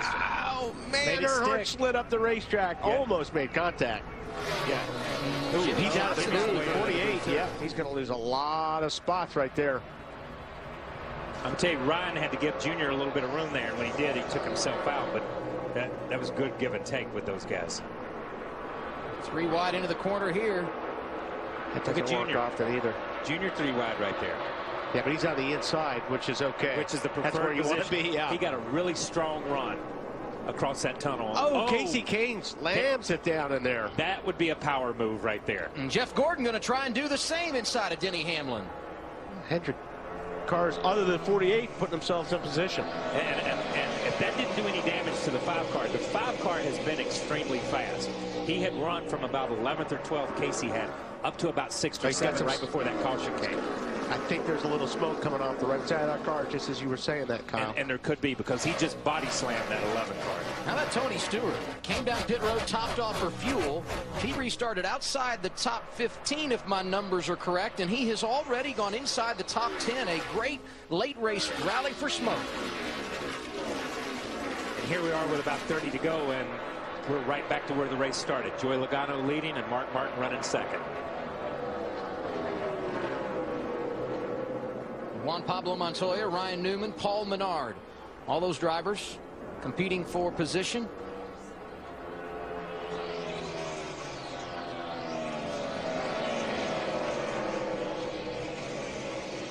Hey, Denny Hamlin hasn't had an easy day, but he's worked his way back up to 6th. He's got Gordon right behind him. And there is a little smoke still coming off the 5. It looks like around the right front area.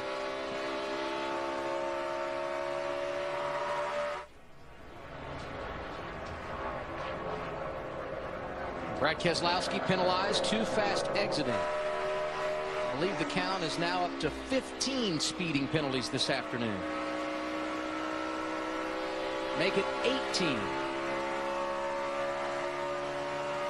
Left side of your screen, Denny Hamlin. Right side, you see the battle as he tries to hold off Jeff Gordon. Jimmy Johnson, who backpedaled on that restart after having problems coming off turn 1, finds himself in the 19th position.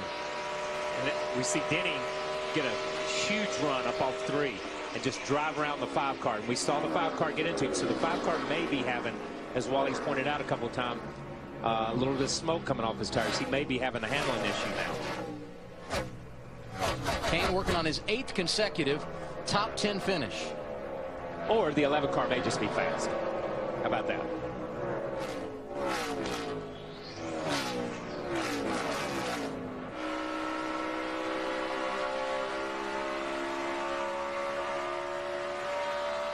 Jamie McMurray's been playing the strategy game all day long. He's currently 20th on track. Let's go inside tracks with crew chief Kevin Bono Mannion, and here's the plan for the one team as we go down the stretch at Pocono. Hey, we're going for it. Stuff it big, stuff it Benji. Go, go, go. There you go.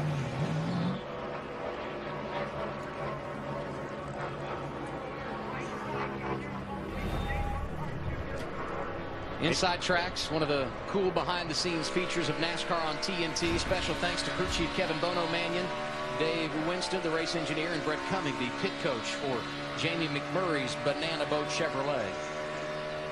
Yeah, but they really have to go for it at this point, where they put themselves. Yeah, they put themselves in a position that they had to. So that's why he says just stuff it and let's make something happen. Here's a couple of Hendrick cars going at it. That's Jeff Gordon going inside of Casey Kane, moved driver 24 up to 5th in the running order. And here comes Tony Stewart behind these two. Yeah, I really think Casey's lost the handle a little bit here. When he got into the 11 or something, I think it's affected his car. He's lost about 2 miles per hour. Yeah, because he was coming before this caution and before that incident. He was on his way forward. You know, another driver that's dropped back on this run, Matt Kenseth, led a number of laps today, but he's behind Tony Stewart here. The 17 back in the 8th position. And countdown to green. Kyle said the 20 would win. Wally said the 55. Joey Logano, Mark Martin running 1-2 at Pocono. 27 laps remaining here on TNT. Joey Logano leads at Pocono with 24 laps to go. And for the 6th time today, we have caution on the track. Wow, once again, this changes everything. Yes, it does. Everyone's in their window now. Yeah, because these guys were worried about a three or four lap window. Will they be able to save here? Will they be able to save fuel here? What will be able to happen? Reason for our caution, Casey Kane getting into the wall coming off of turn 3. You guys had talked about the problems he was facing with his car. Yeah, he just lost the right front. Yeah, obviously when he body slammed when he body slammed the 11 car, it had to have done some damage at some point in time. You see he's already up early. Yeah, just like we saw the 22 cars, something goes down on the right front, something happens, and he shoots straight across, and that's probably just about as hard a hit as the 22 of AJ. Right along here. Yes, this is right here where it usually blows. Yeah, it just goes straight. See him pull his right hand off the wheel. We got the fence, guys. We got the fence off the here. Hold your line, hold your line, hold your line.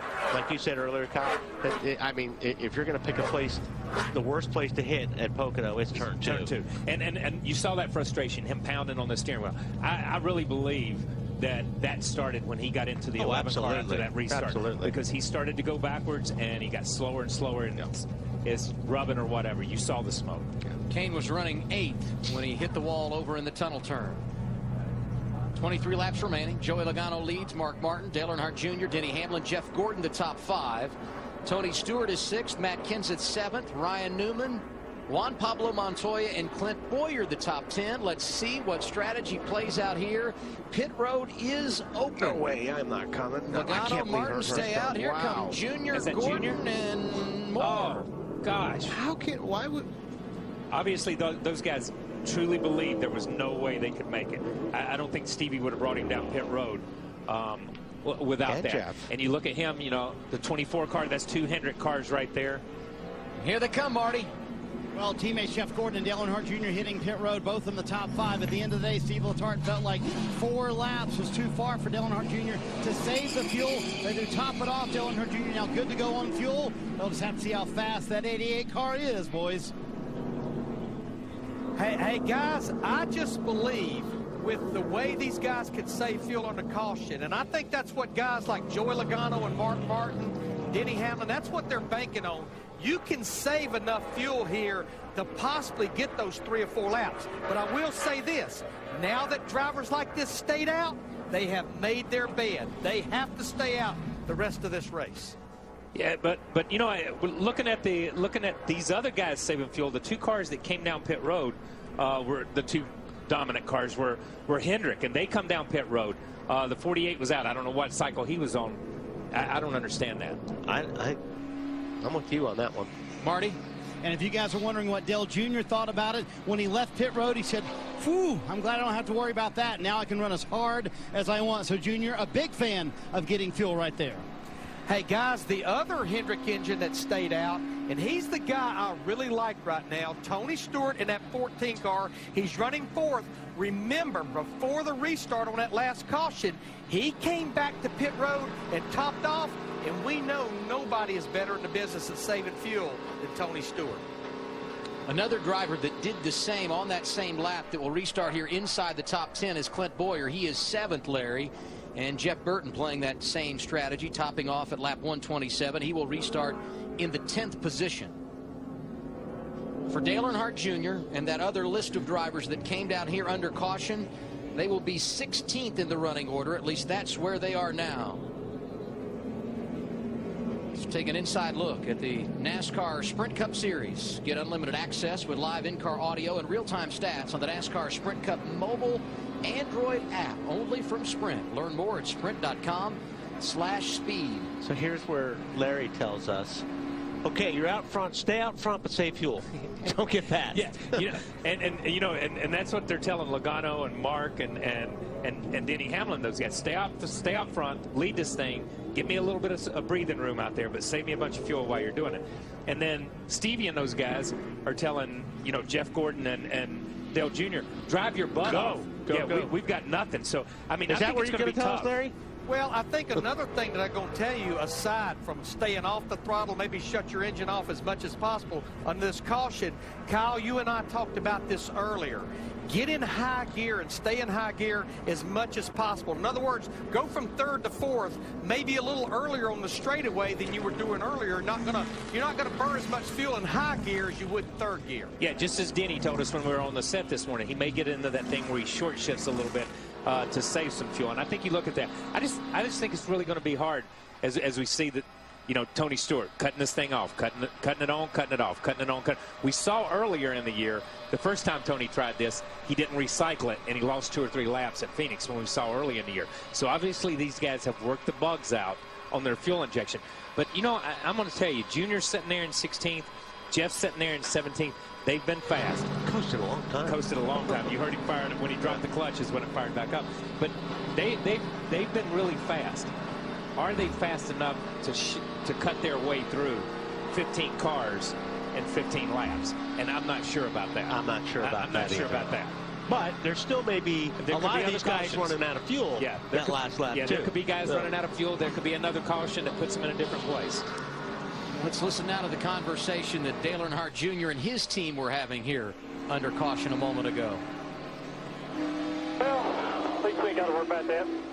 I know. I think we could have won if we could have made it, but we were a long way short. We're going to have to we're going to have to get after fans and do the best you can. Yeah, I'll do the best I can. How much have we heard of that here in 2012?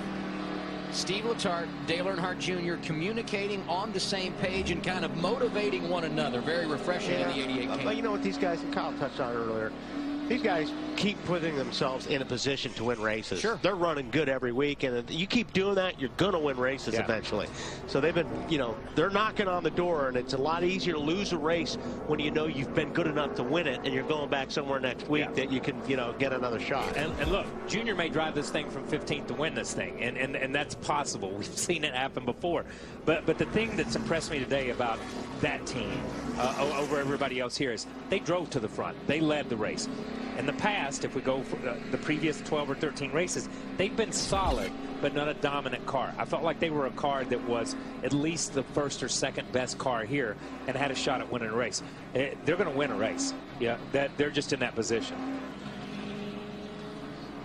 So, Chris, let's go through some storylines late in the race. What do you got on Matt Kenseth? Well, that was one of the cars that didn't look like it was going to make it. He was about 2 laps shy on fuel. We saw a bunch of cars come in. Jimmy Finnig rolling the dice, leaving the 17 out. I just asked him, are you confident you can make it? He kind of gave me a cautious nod. I asked him if he was going to be able to shift, Matt Kenseth be able to shift out there, get 100% out of that car. And once again, a cautious nod. Ralph? Chris, I just talked to Darian Grubb about Denny Hamlin. He's still not sure they can make it all the way. Reason being, they're trying to go 35 laps here all the way to the finish on one tank of fuel. And if you remember, earlier in the day, he ran out of fuel. On that run, Matt, he only went 32 laps. And the 14 of Tony Stewart sits fourth. Hasn't won since back in April at Fontana. His season, much like the stock market. But you keep an eye on the 14 because they are in that window where they could be good to go. Unless we get a green-white checker, that could really shake up the entire poker table, Marty. Let's chat with the leaders crew chief, Jason Ratcliffe, with Joey Logano. And how you nerves right now? Well, we are crunching some numbers, to say the least. Yeah. Now, who would have thought 5 days ago we'd come to Pocono and come down to this, right? We all knew it would. Right. Yeah. So it's close. It's really close, but I'm really proud of these guys on the Home Depot race team, and proud of Joey. Our Camry's been tough all day. You know, we've been right there in the top 4, so, you know, we came here. I mean, you hear it all the time. We came here to win, but we did. I mean, we got to take this shot for Joey, for this race team. This is a good opportunity for us. So we'll see. It's close. So no question for you whether or not to pit. You're officially, what, about 4 laps short? And this extra caution lap doesn't hurt, does it?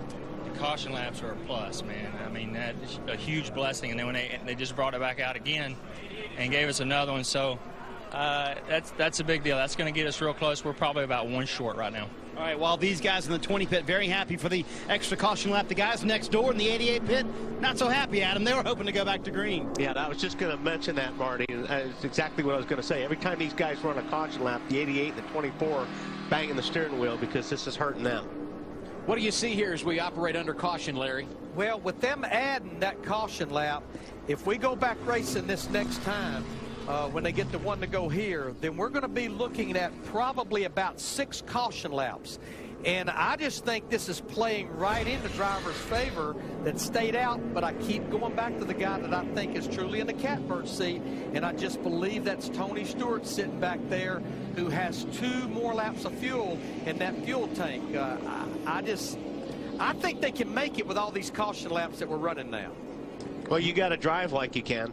I know that at this point. Mark Martin going to restart second here. You see him outside of Joey Logano. What's the fuel situation there, Chris? Well, Adam, Mark Martin's finished here second 6 times. Just checked in with Rodney Childers, and he said they're good to go on fuel too. Also, Mark Martin being able to shift out there wherever he wants. But he said it's tight. Right now, we're estimating being able to get to lap 160.1. And I think watching these starts or restarts lately, Kyle, if Mark's got to get Logano on this restart. Because if Joey gets out front, he's been really, really fast, and he's going to be really difficult to pass. Yeah, if Joey gets that clean air, if he gets, you know, and we saw Joey earlier on a couple of restarts and on this last one. When he gets a good restart or gets a decent restart, he goes to the inside of the racetrack and blocks that line from anybody coming up. He doesn't mind going in low because he wants to be low. But this is, as you say, Mark's got to get that jump and at least be able to pull even with him and maintain through 1 and 2, because if he doesn't, once Joey gets clean air, he's like everybody else we see. He just goes. We're going to get the green flag this time by as the field makes their way across the short chute from the tunnel turn over to turn 3. Race leader Joey Logano on the front row with Mark Martin. 31 races since a pole winner has won. In fact, the best finish in 2012 when Martin Truex Jr. was 6th at Texas back in April. Denny Hamlin, Matt Kenseth on the second row, and Larry McReynolds giving the nod to Tony Stewart, who's better in the fuel category than any other driver inside the top 5. He restarts 5th. Here we go down the stretch at Pocono.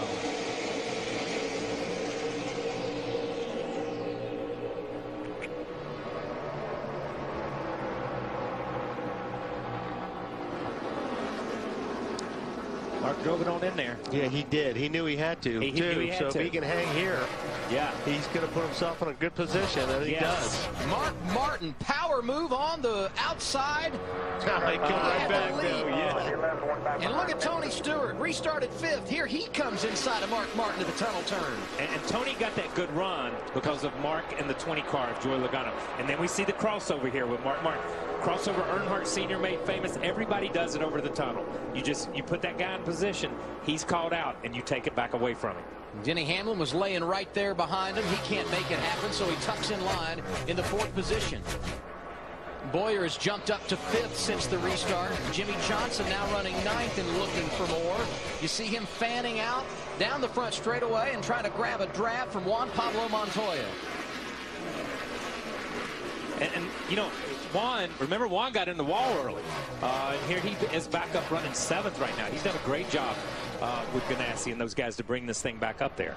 Don't give up on Dale Earnhardt Jr. Restarted 16th, a lap and a half into the run. Driver 88 already back up inside the top 10. And here's a guy, you know, and we talked about him. I said, you know, he might drive from 16th to win this thing. Catch a caution coming like this, he can put themselves back, and they don't have to worry about fuel at all, period. Yeah, they would love to see a green white checker, or a couple of them. Yes. Picks off Regan Smith, goes up to 9th. As Joey Logano comes across the start-finish line, 15 laps remaining. Ryan Newman, Martin Truex Jr., Marcus Ambrose all mixing it up deep in the field. That's Jamie McMurray going to the inside of Truex. 3 wide into 1. And these are all cars that have run up front, are in the top 5 or 6 today. With Ryan, with Jamie and those guys.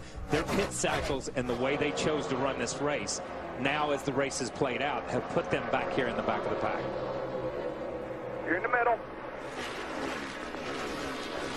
Spotter traffic from Martin Truex Jr., who gets caught on the outside of Kevin Harvick trying to make a move there. That was over in the tunnel turn. Yeah, Truex has done a pretty good job today, considering what those guys went through earlier too. And losing the right side of the car, losing the whole right side of the car, and having to pit multiple times to put the foam back in. Yeah. They have come back. There's been 2 or 3 teams that have fought back at different times. Jimmy Johnson running 7th after being a lap down because of those speeding penalties. Someone else you need to give a nod to. Wow. Dale Jr. going to go get him another one here. Montoya for 8th. He is coming, and just like he said, okay, now I can get up on and go. 14 laps to go. Junior still got some ground to make up. When you look at it, last time around, he was 3.6 seconds behind leader Joey Logano. Logano, by the way, is 0.7 of a second in front of Mark Martin. It's Matt Kenseth. Led some laps today. He's working over Clint Boyer. That's for the final spot inside the top 5. And I'm not sure if Boyer, they worked on that car that much. They haven't been anywhere in this thing all day long, and now they're running pretty good. Yeah, and he was another one that got nabbed for speeding early in the race, was Boyer. Yeah, and all those guys have worked all day long to get their track position back that they gave up on those speeding penalties. You see the 48 car, you see the 15 car. Guys who got caught speeding and got a lap behind or got sent to the back of the pack or put in timeout, whatever you want to call it. Now they're back in the race. Best finish of the year for race leader Joey Logano, 8th. He's looking for much more this afternoon, Larry. Well, when I look at Joey Logano on his 20 car, and we know that he possibly is going to be awfully close on fuel. He has led 40 laps in this race, Adam. He had only led 2 laps in the first 13 races. But just think about Joey Logano. There's a lot of rumors hanging over his head. He's in a contract year. I truly believe that running those Nationwide Series races he's been running, he's won 3 of the last 4. I think that's what's keeping Joey Logano's confidence up there, that I can truly drive a race car if they'll just give me something I can drive. It's been a long time since Logano's gone to victory lane. His only career win coming at New Hampshire, June of 2009, and now caution. 7th caution of the day, and you heard it on the radio, called debris. Once again, this changes things for these guys. At 88, it puts him in a lot better position because we saw how good he was on the restart. He came from 16th to 11th within 2 laps. Now, it gets a little bit tighter and a little bit harder once you get to the sharp end of the stick here. Exactly. Now, it's going to be harder to get around Kenseth and Boyer and those guys, but still. Hey, Kyle, Wally, Adam, if you think about it, the caution's probably good for everybody because we know that most of our drivers at the top, all the way from Joey Logano back to Jimmy Johnson, they're close on fuel. This is probably going to put them in great shape, but it's good for drivers like Dale Earnhardt Jr. because now he can reset and he's going to restart on the outside of the 4th row. How good is Dale Jr.'s car? Those drivers that came down and pitted at lap 138. Dale Earnhardt Jr. is 8th right now. Next best, 13th, Ryan Newman. A testimony to the fact that Junior's not playing any pit strategy games, they have got a very good race car, and he's passed a bunch of people in traffic on a day when we thought it would be near impossible here at Pocono. He took tires. Those guys take tires when they came in that last time, Earnhardt? I want to say they did. Marty would know for sure. Yeah, Adam, he did not take tires that last time. It was fuel only for Dale Earnhardt Jr. And you have to remember, those left side tires, they have been on this car since lap 67, consecutive right side tires for the fuel only at the end of the race. So a long time for those left side tires, but obviously not affecting Jr. very much. He's very quick on the racetrack.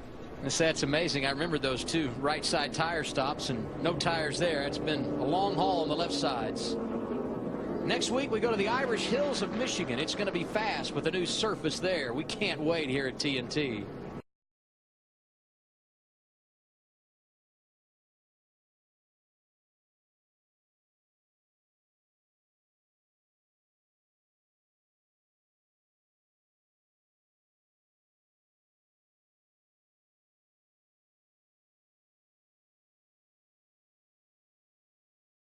Heads to Michigan, round 15. Our coverage begins with countdown to green, noon Eastern time, followed by the Quicken Loans 400. You think it's been fast here at Pocono today on the newly paved 2.5-mile triangle? Wait till we get to Michigan. Speeds into turn 1 going to be over 215 more than likely. Brad Keselowski got the free pass here. He makes a pit stop. 10 laps to go in this one after they past the start-finish line. I think these restarts are going to start getting a little bit more aggressive. A little bit more aggressive. You know, we saw on that last restart, you saw the 14, Tony Stewart, try to peek to the inside going down to turn 1. I think now he's going to be ready to try. Yeah, and that's where you need to be. Yeah. I mean, hey, if I slid up and knocked you out of the grid a little bit, I'm really sorry about that. Sorry. I'm going for it. That's one of those racing deals. But that's where you want to make your pass. Yeah. I mean, Mark did a incredible job hanging on the outside. I don't think I've seen that all race. No. But now everybody's going to start trying a little bit harder. Miss Sprint Cup likes what she's seeing. Game changer. Caution out for debris in turn 2. Now when things start to get crazy. Hashtag NASCAR. And if you want to be a part of what we got going on, twitter.com/hashtag NASCAR. You know, Kyle's burned the phone up early over there on Twitter, but it's calmed down. We've had so much to talk about. Interesting strategies, all the issues on pit road early with the speeding penalties, and now some drama at the end. Dale Jr. trying to rally through the field, and some guys up front trying to hang on with a load of fuel. Guys still shutting their engines off. What are they saying in the 20 camp, Marty? Well, I was going to ask Kyle and Wally, you ever have a race that just didn't sit very well with you when you left the racetrack, you know? Just, about 400 of them. about how it went. Well, that was the case here for Joey Logano last August. Remember, he sat on the pole, led 44 laps, was in third with 15 to go, in a very good position to win it. Cut a tire. They wound up finishing back in the 20s. And Joey told me on Friday of this week, it took me at least a few weeks to get over that race because we were so close, and I knew that might have been our shot last year to win a race. So Joey Logano is certainly looking for some redemption. And Larry Mack was talking about that confidence. Jason Ratcliffe told me earlier today that really flipped for him at Darlington. Winning the nationwide race did everything for him. And you look at their results since then, they've been excellent. Logano could be on the verge of career win number 2 right now, Adam. Well, and Marty, he's learned it. There's no question about it. That team's been on top of their game this weekend, Larry. Well, and we're talking about these guys that they're still shutting their engines off. You have nothing to lose, because just think about it. If we get into a green-white checkered situation, then you want to make sure you've got enough fuel for that. So there's nothing to lose in all the game by still trying to save as much fuel as possible under caution. On board with Tony Stewart. He will restart in the 3rd position. Denny Hamlin going to be on the 2nd row with him. Clint Bowyer, Matt Kenseth in row 3 on the restart, and 2 Hendrick drivers in the 7th and 8th positions. That's Jimmy Johnson and Dale Earnhardt Jr. But the front row, where it's going to happen, Joey Logano, the race leader, and Mark Martin alongside, Chris. Well, Adam, I just checked on that green-white caution or green-white checker. If we go to extended laps, the 55, Rodney Childers saying no, they won't be able to do it. Just checked in with the 17, Jimmy Finnig telling me yes, they could do 1 cycle. I think Tony's in a pretty good spot here. Yeah. Because if you know, like you were saying, how the 20 will go down and then bring Mark back up to the wall. If Tony gets a good restart, he could take both those guys while they're between turn 1 and 2. Yeah, if he leaves on the room down on the bottom. If Tony doesn't overdrive turn 1 and gets his run off of turn 1 to the tunnel. Last time he only had enough run. 20 car got a great start right yes, there. Yes, he did. I'm going to tell you, he got a great start. Tony's there. Now he's got to go down to the bottom. I'm surprised. I thought he might not be close enough. Yeah. Martin on the outside again. We saw this the last time on the restart. Got the great start. Martin trying to make it stick off the corner. Can he do it? Here comes Logano back on the inside. I'm not sure Logano's going to have as much run as he did last time. Put Mark Martin on the point. How about driver 55, old Double Nickel, trying to get his first win at Pocono? Did he just say Double Nickel? He said Double Nickel. He is a PA announcer. Oh, boy.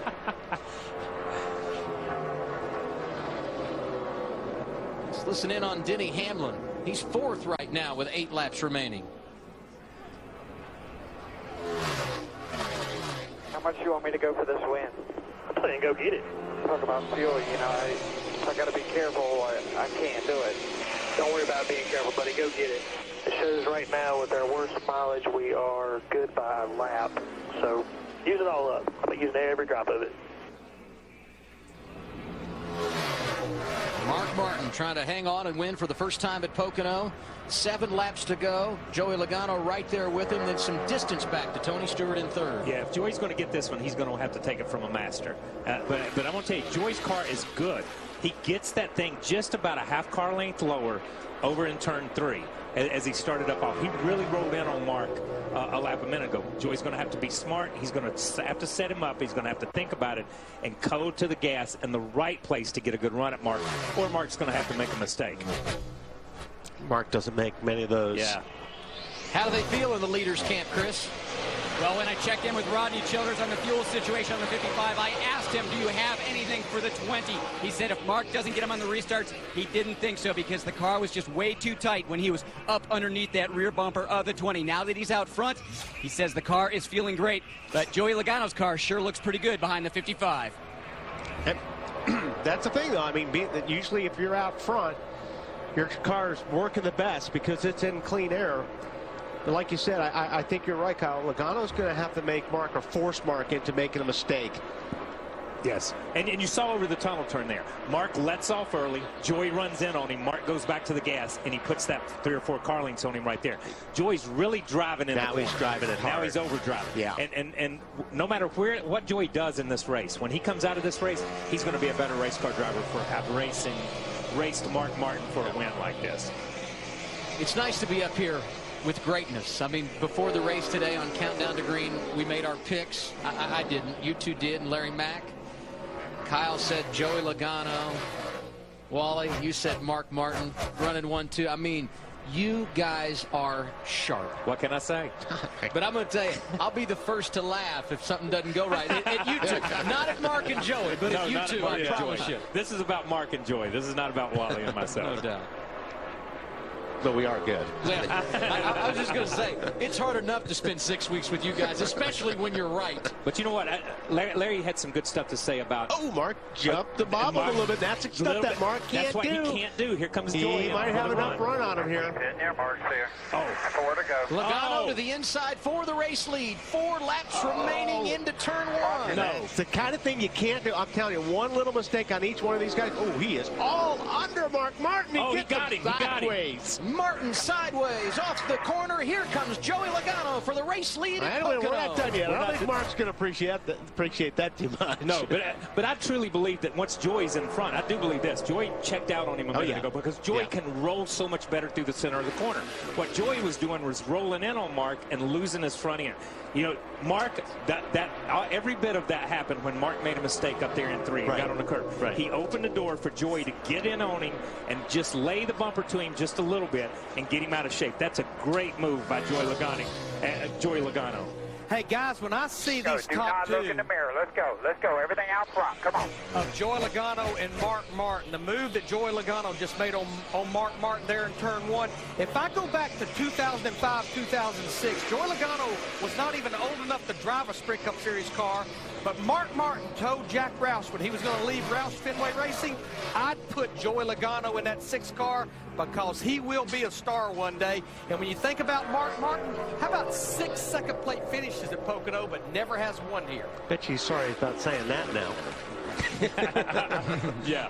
But, you know, there are some racetracks, and we talk about this a lot up here, maybe too much. There's some racetracks that drivers just naturally adapt to. And Joey came here. Let's go back to Joey making the famous comment about Kevin Harvick's wife wearing the fire suit. And we know where that happened up here in turn 3. There's so many times that Joey has been right there on the cusp of having a great run or a great finish. And I mean, he's backed it up today. No matter where he ends up and what happens here, he has backed it up today. And so has Mark. I mean, Mark just solidifies that he's one of the greatest Cup drivers that ever sat in a car. When Joey Logano won for the only time in his career at New Hampshire back in June of 2009, it was rain shortened. I'm sure that burns in you a little bit as a race car driver. He's hungry. There's no question about it. Marty talked earlier about the success in the Nationwide Series, and perhaps now he's got the confidence he needs to go win again on NASCAR's big stage. He's also driving for his job. I mean, you can look at it any way you want, but he is driving to stay in this seat, and that's what he's driving about right now. The bigger thing for Joey, I think, is the pressure that is on this kid to go out and perform. And I do believe, like Larry said, Darlington was a huge boost. I thought he run a great race at Darlington. Got in the wall there at the end and still came back and managed something out of it. So I think when you look at Dale Jr., as we said before, drove his way back to 8th. That's as far as he can get. When you start racing against Kenseth and Boyer and Hamlin and those guys, it gets tough at the end of the race because they're not giving an inch. Joey Logano got the white flag last time by. Less than a lap to his 2nd career win. Jimmy Johnson now closing in, trying to pass Tony Stewart for 3rd. What a day it's been for the 5-time champion.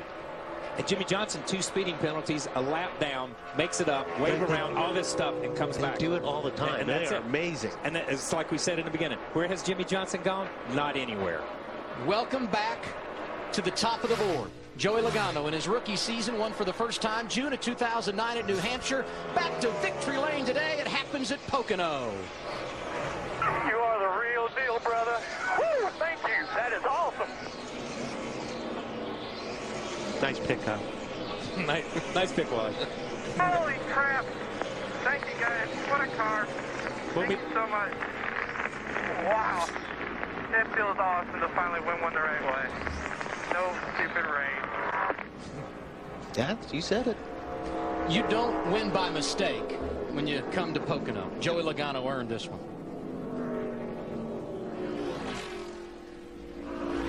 Pit crew did their job. Good strategy calls by Jason Ratcliffe, the crew chief, who, by the way, a rookie crew chief in the Sprint Cup Series. I'll tell you, Joey's got a refreshing attitude. Been smiling a lot lately and talked about that success over in the Nationwide Series, and perhaps we're seeing something develop out of the 20 camp. Joey came into today 16th in the standings. He will likely pick up some positions there, but more importantly, inside the top 20 with a victory, and now you add another name to the wild card conversation. First time in 31 races, a pole winner has gone to victory lane. Go ahead and burn them up, Joey Logano. You have won the Pocono 400 presented by #NASCAR.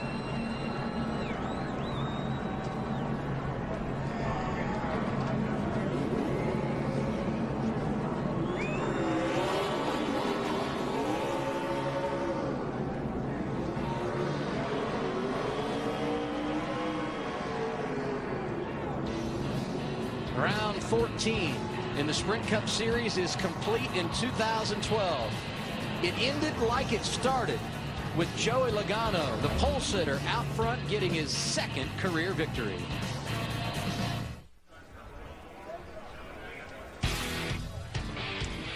And welcome back to Pocono Raceway in Long Pond, Pennsylvania, and the NASCAR on TNT post-race show. Joey Logano celebrating for the second time in his career. Let's join the party in victory lane. Here's Marty Snyder. Well, when he's won in the Nationwide Series and in the Cup Series, he's gotten out with that steering wheel, and he does it again today. Career win number 2 for Joey Logano. His dad, Tom, has already been in here to give him a big hug inside the race car. Jason Shapiro, the car chief, longtime car chief for this 20 team. I know you were emotional inside the car, and we were talking earlier this week. You told me you needed redemption after last August and what could have been a win for you here. But what were you thinking when Mark got around you on that restart? Did you think it's over? I said, oh, man, I screwed up. You know, I knew my car was better than his, and the clean air is worth so much. And, man, Jason Ratcliffe and the guys gave me one heck of a car, and the brake package on this thing was amazing. And I was able to outbrake a lot of guys into one all day and make some passes there. So I didn't want to get in the back of Mark there, but I was just kind of running in with speed, and he was getting free, and I just kind of stayed right there. And, man, it's just awesome to finally get victory lane the right way. I think Sprint, obviously the Home Depot, Toyota, all our sponsors that helped us out so much throughout the year and sticking with us, Dollar General. Man, you don't know how much this means. When you saw the bobble with Mark, was that the light you needed to make a move? Yeah. I saw the bobble coming off a 3. I said, here's my chance. It was so hard to pass, and that was my one shot to get him, and was able to get it back. So I was going to be on suicide watch if I gave it away like that, but man, it was awesome to get it back. So many rumors around you, people saying he doesn't deserve this ride. Maybe he needs to be back in Nationwide. What does this win say about you? I know you try to make it about team, but what does it say about you? I hope it shuts them all up, is what I hope, and I tell you what, it just means a lot, man. For this whole team, Jason Ratcliffe, to get his first Cup win for him, man, it means so much. You don't understand. It's just, man, it's just cool. He's holding back the tears. You know, Kyle picked you today, so he's going to have to pick it for the next 6 TNT races, isn't he? You can pick me every race if that's what he wants. Right. Congratulations, Joey Logano in victory lane. Chris Neville. Well, Mark Martin had the 55 at the front all day, and Mark, those were some incredible restarts you had in the late going into this race. But that contact between you and Joey down in turn 1, what did you think about that? We were racing hard, man. I wanted to win it so bad. I just want to thank Ken Butler, everybody from Aaron's, the fans, because that's why Ken Butler and Aaron's gave me this chance. Michael Waltrip. You know, these guys are awesome. What a great race team, and I'm so thankful that I have a chance to bid for a win. I wanted it really bad, and believe it or not, I fought for it tooth and nail. Mark Martin gets his 7th, second place at Pocono. Mark Martin worked hard today. Unfortunately, came home a runner-up. How about the day for Michael Waltrip Racing? Martin finished 2nd. Clint Boyer, battling back from problems early, was 6th. Now we look at unofficial results from today's Pocono 400, presented by #NASCAR. Logano wins it. Mark Martin, Tony Stewart, Jimmy Johnson, and Denny Hamlin inside the top 5, guys. Yeah, Boyer turned it around. Kenseth was strong all day, as was Earnhardt. And, you know, a lot of these guys that we're looking at right here are the same guys that started in the top 10. When we look at Jamie McMurray, Paul Menard had a great run. Carl to come back to him from 11th from the very first corner of the very first lap. Ambrose hung in there all day long, was 13th, and Greg Biffle came in as the championship leader. Some engine issues, finished 24th, dropped to 3rd in the standings. Kyle Busch, 2nd week in a row. He's had engine problems. 30th is where he finished today. Landon Castle involved in that early accident after starting 15th. Rounds out the 43-car field. Send it to Matt Yoakum. Impressive day by the 14 car. So many questions smoke coming into today with the new pavement and the different variables. What was the biggest challenge? Because it was an impressive team effort in the 14. Yeah, it's just so hard to pass, you know. But you know, everybody knew that going into it. It's something that only time will take care of and age will take care of. But this old racetrack made it a long time before it had to be repaved. But it just makes for a really long, hard day. It's you just can only get so close to guys, and then you struggle to get by. But man, I'm really proud of Steve Addington and all the guys in this Mobile One Office Depot team. Just a great job and a great way to rebound from the last couple weeks. 2 wins earlier this season. You said you were looking for that consistency. Good example that you guys are back on the right track. Well, you hope so. I mean, it's a freshly paved track, so, I mean, that's a different variable altogether. But really, really proud of the effort and proud of it's been a long day, long week. I mean, it's been a 5-day week for these guys, so really proud of our team and congratulate Joey. That was an awesome job. He definitely earned that one. And the 14 guys that come home third in Pocono Speed Week. So we look now at the championship standings. Following round 14, Matt Kenseth takes over the lead. He's 10 in front of Dale Earnhardt Jr. We told you about the problems for Greg Biffle. He drops from the top spot in the championship standings down to third, 16 points out. Denny Hamlin is fourth, and Jimmy Johnson in the top 5, 30 behind leader Matt Kenseth. What about the day for Dale Earnhardt Jr.? Strong all afternoon as you look at the standings outside the top 10. Let's hear from Dale Earnhardt Jr. Here's Ralph Shaheen. Well, Dale, you said it. You had a really good race car. What held you up? Was it just a fuel strategy at the end? Well, we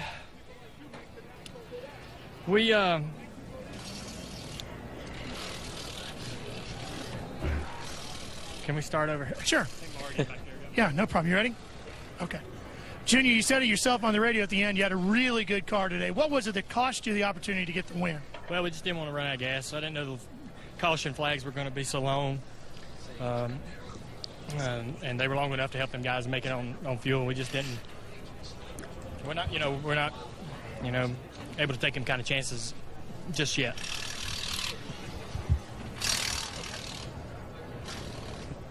And celebration continues in victory lane for Joey Logano. Second career win today. We talked about after the checkered flag what that would do to bring him into the wild card conversation. We'll look at the back half of the points in a moment. First, let's send it back downstairs to Matt Yoakum. And the 2004 winner here at Pocono, Jimmy Johnson, not one but two speeding on pit road penalties early. You've had 3/4 of the race to digest it. Any idea what could have caused all of that, Jimmy? All we can really come up with is, NASCAR has the rule is from yellow line to yellow line, and what they do is they measure from the nose of the race car back to the transponder.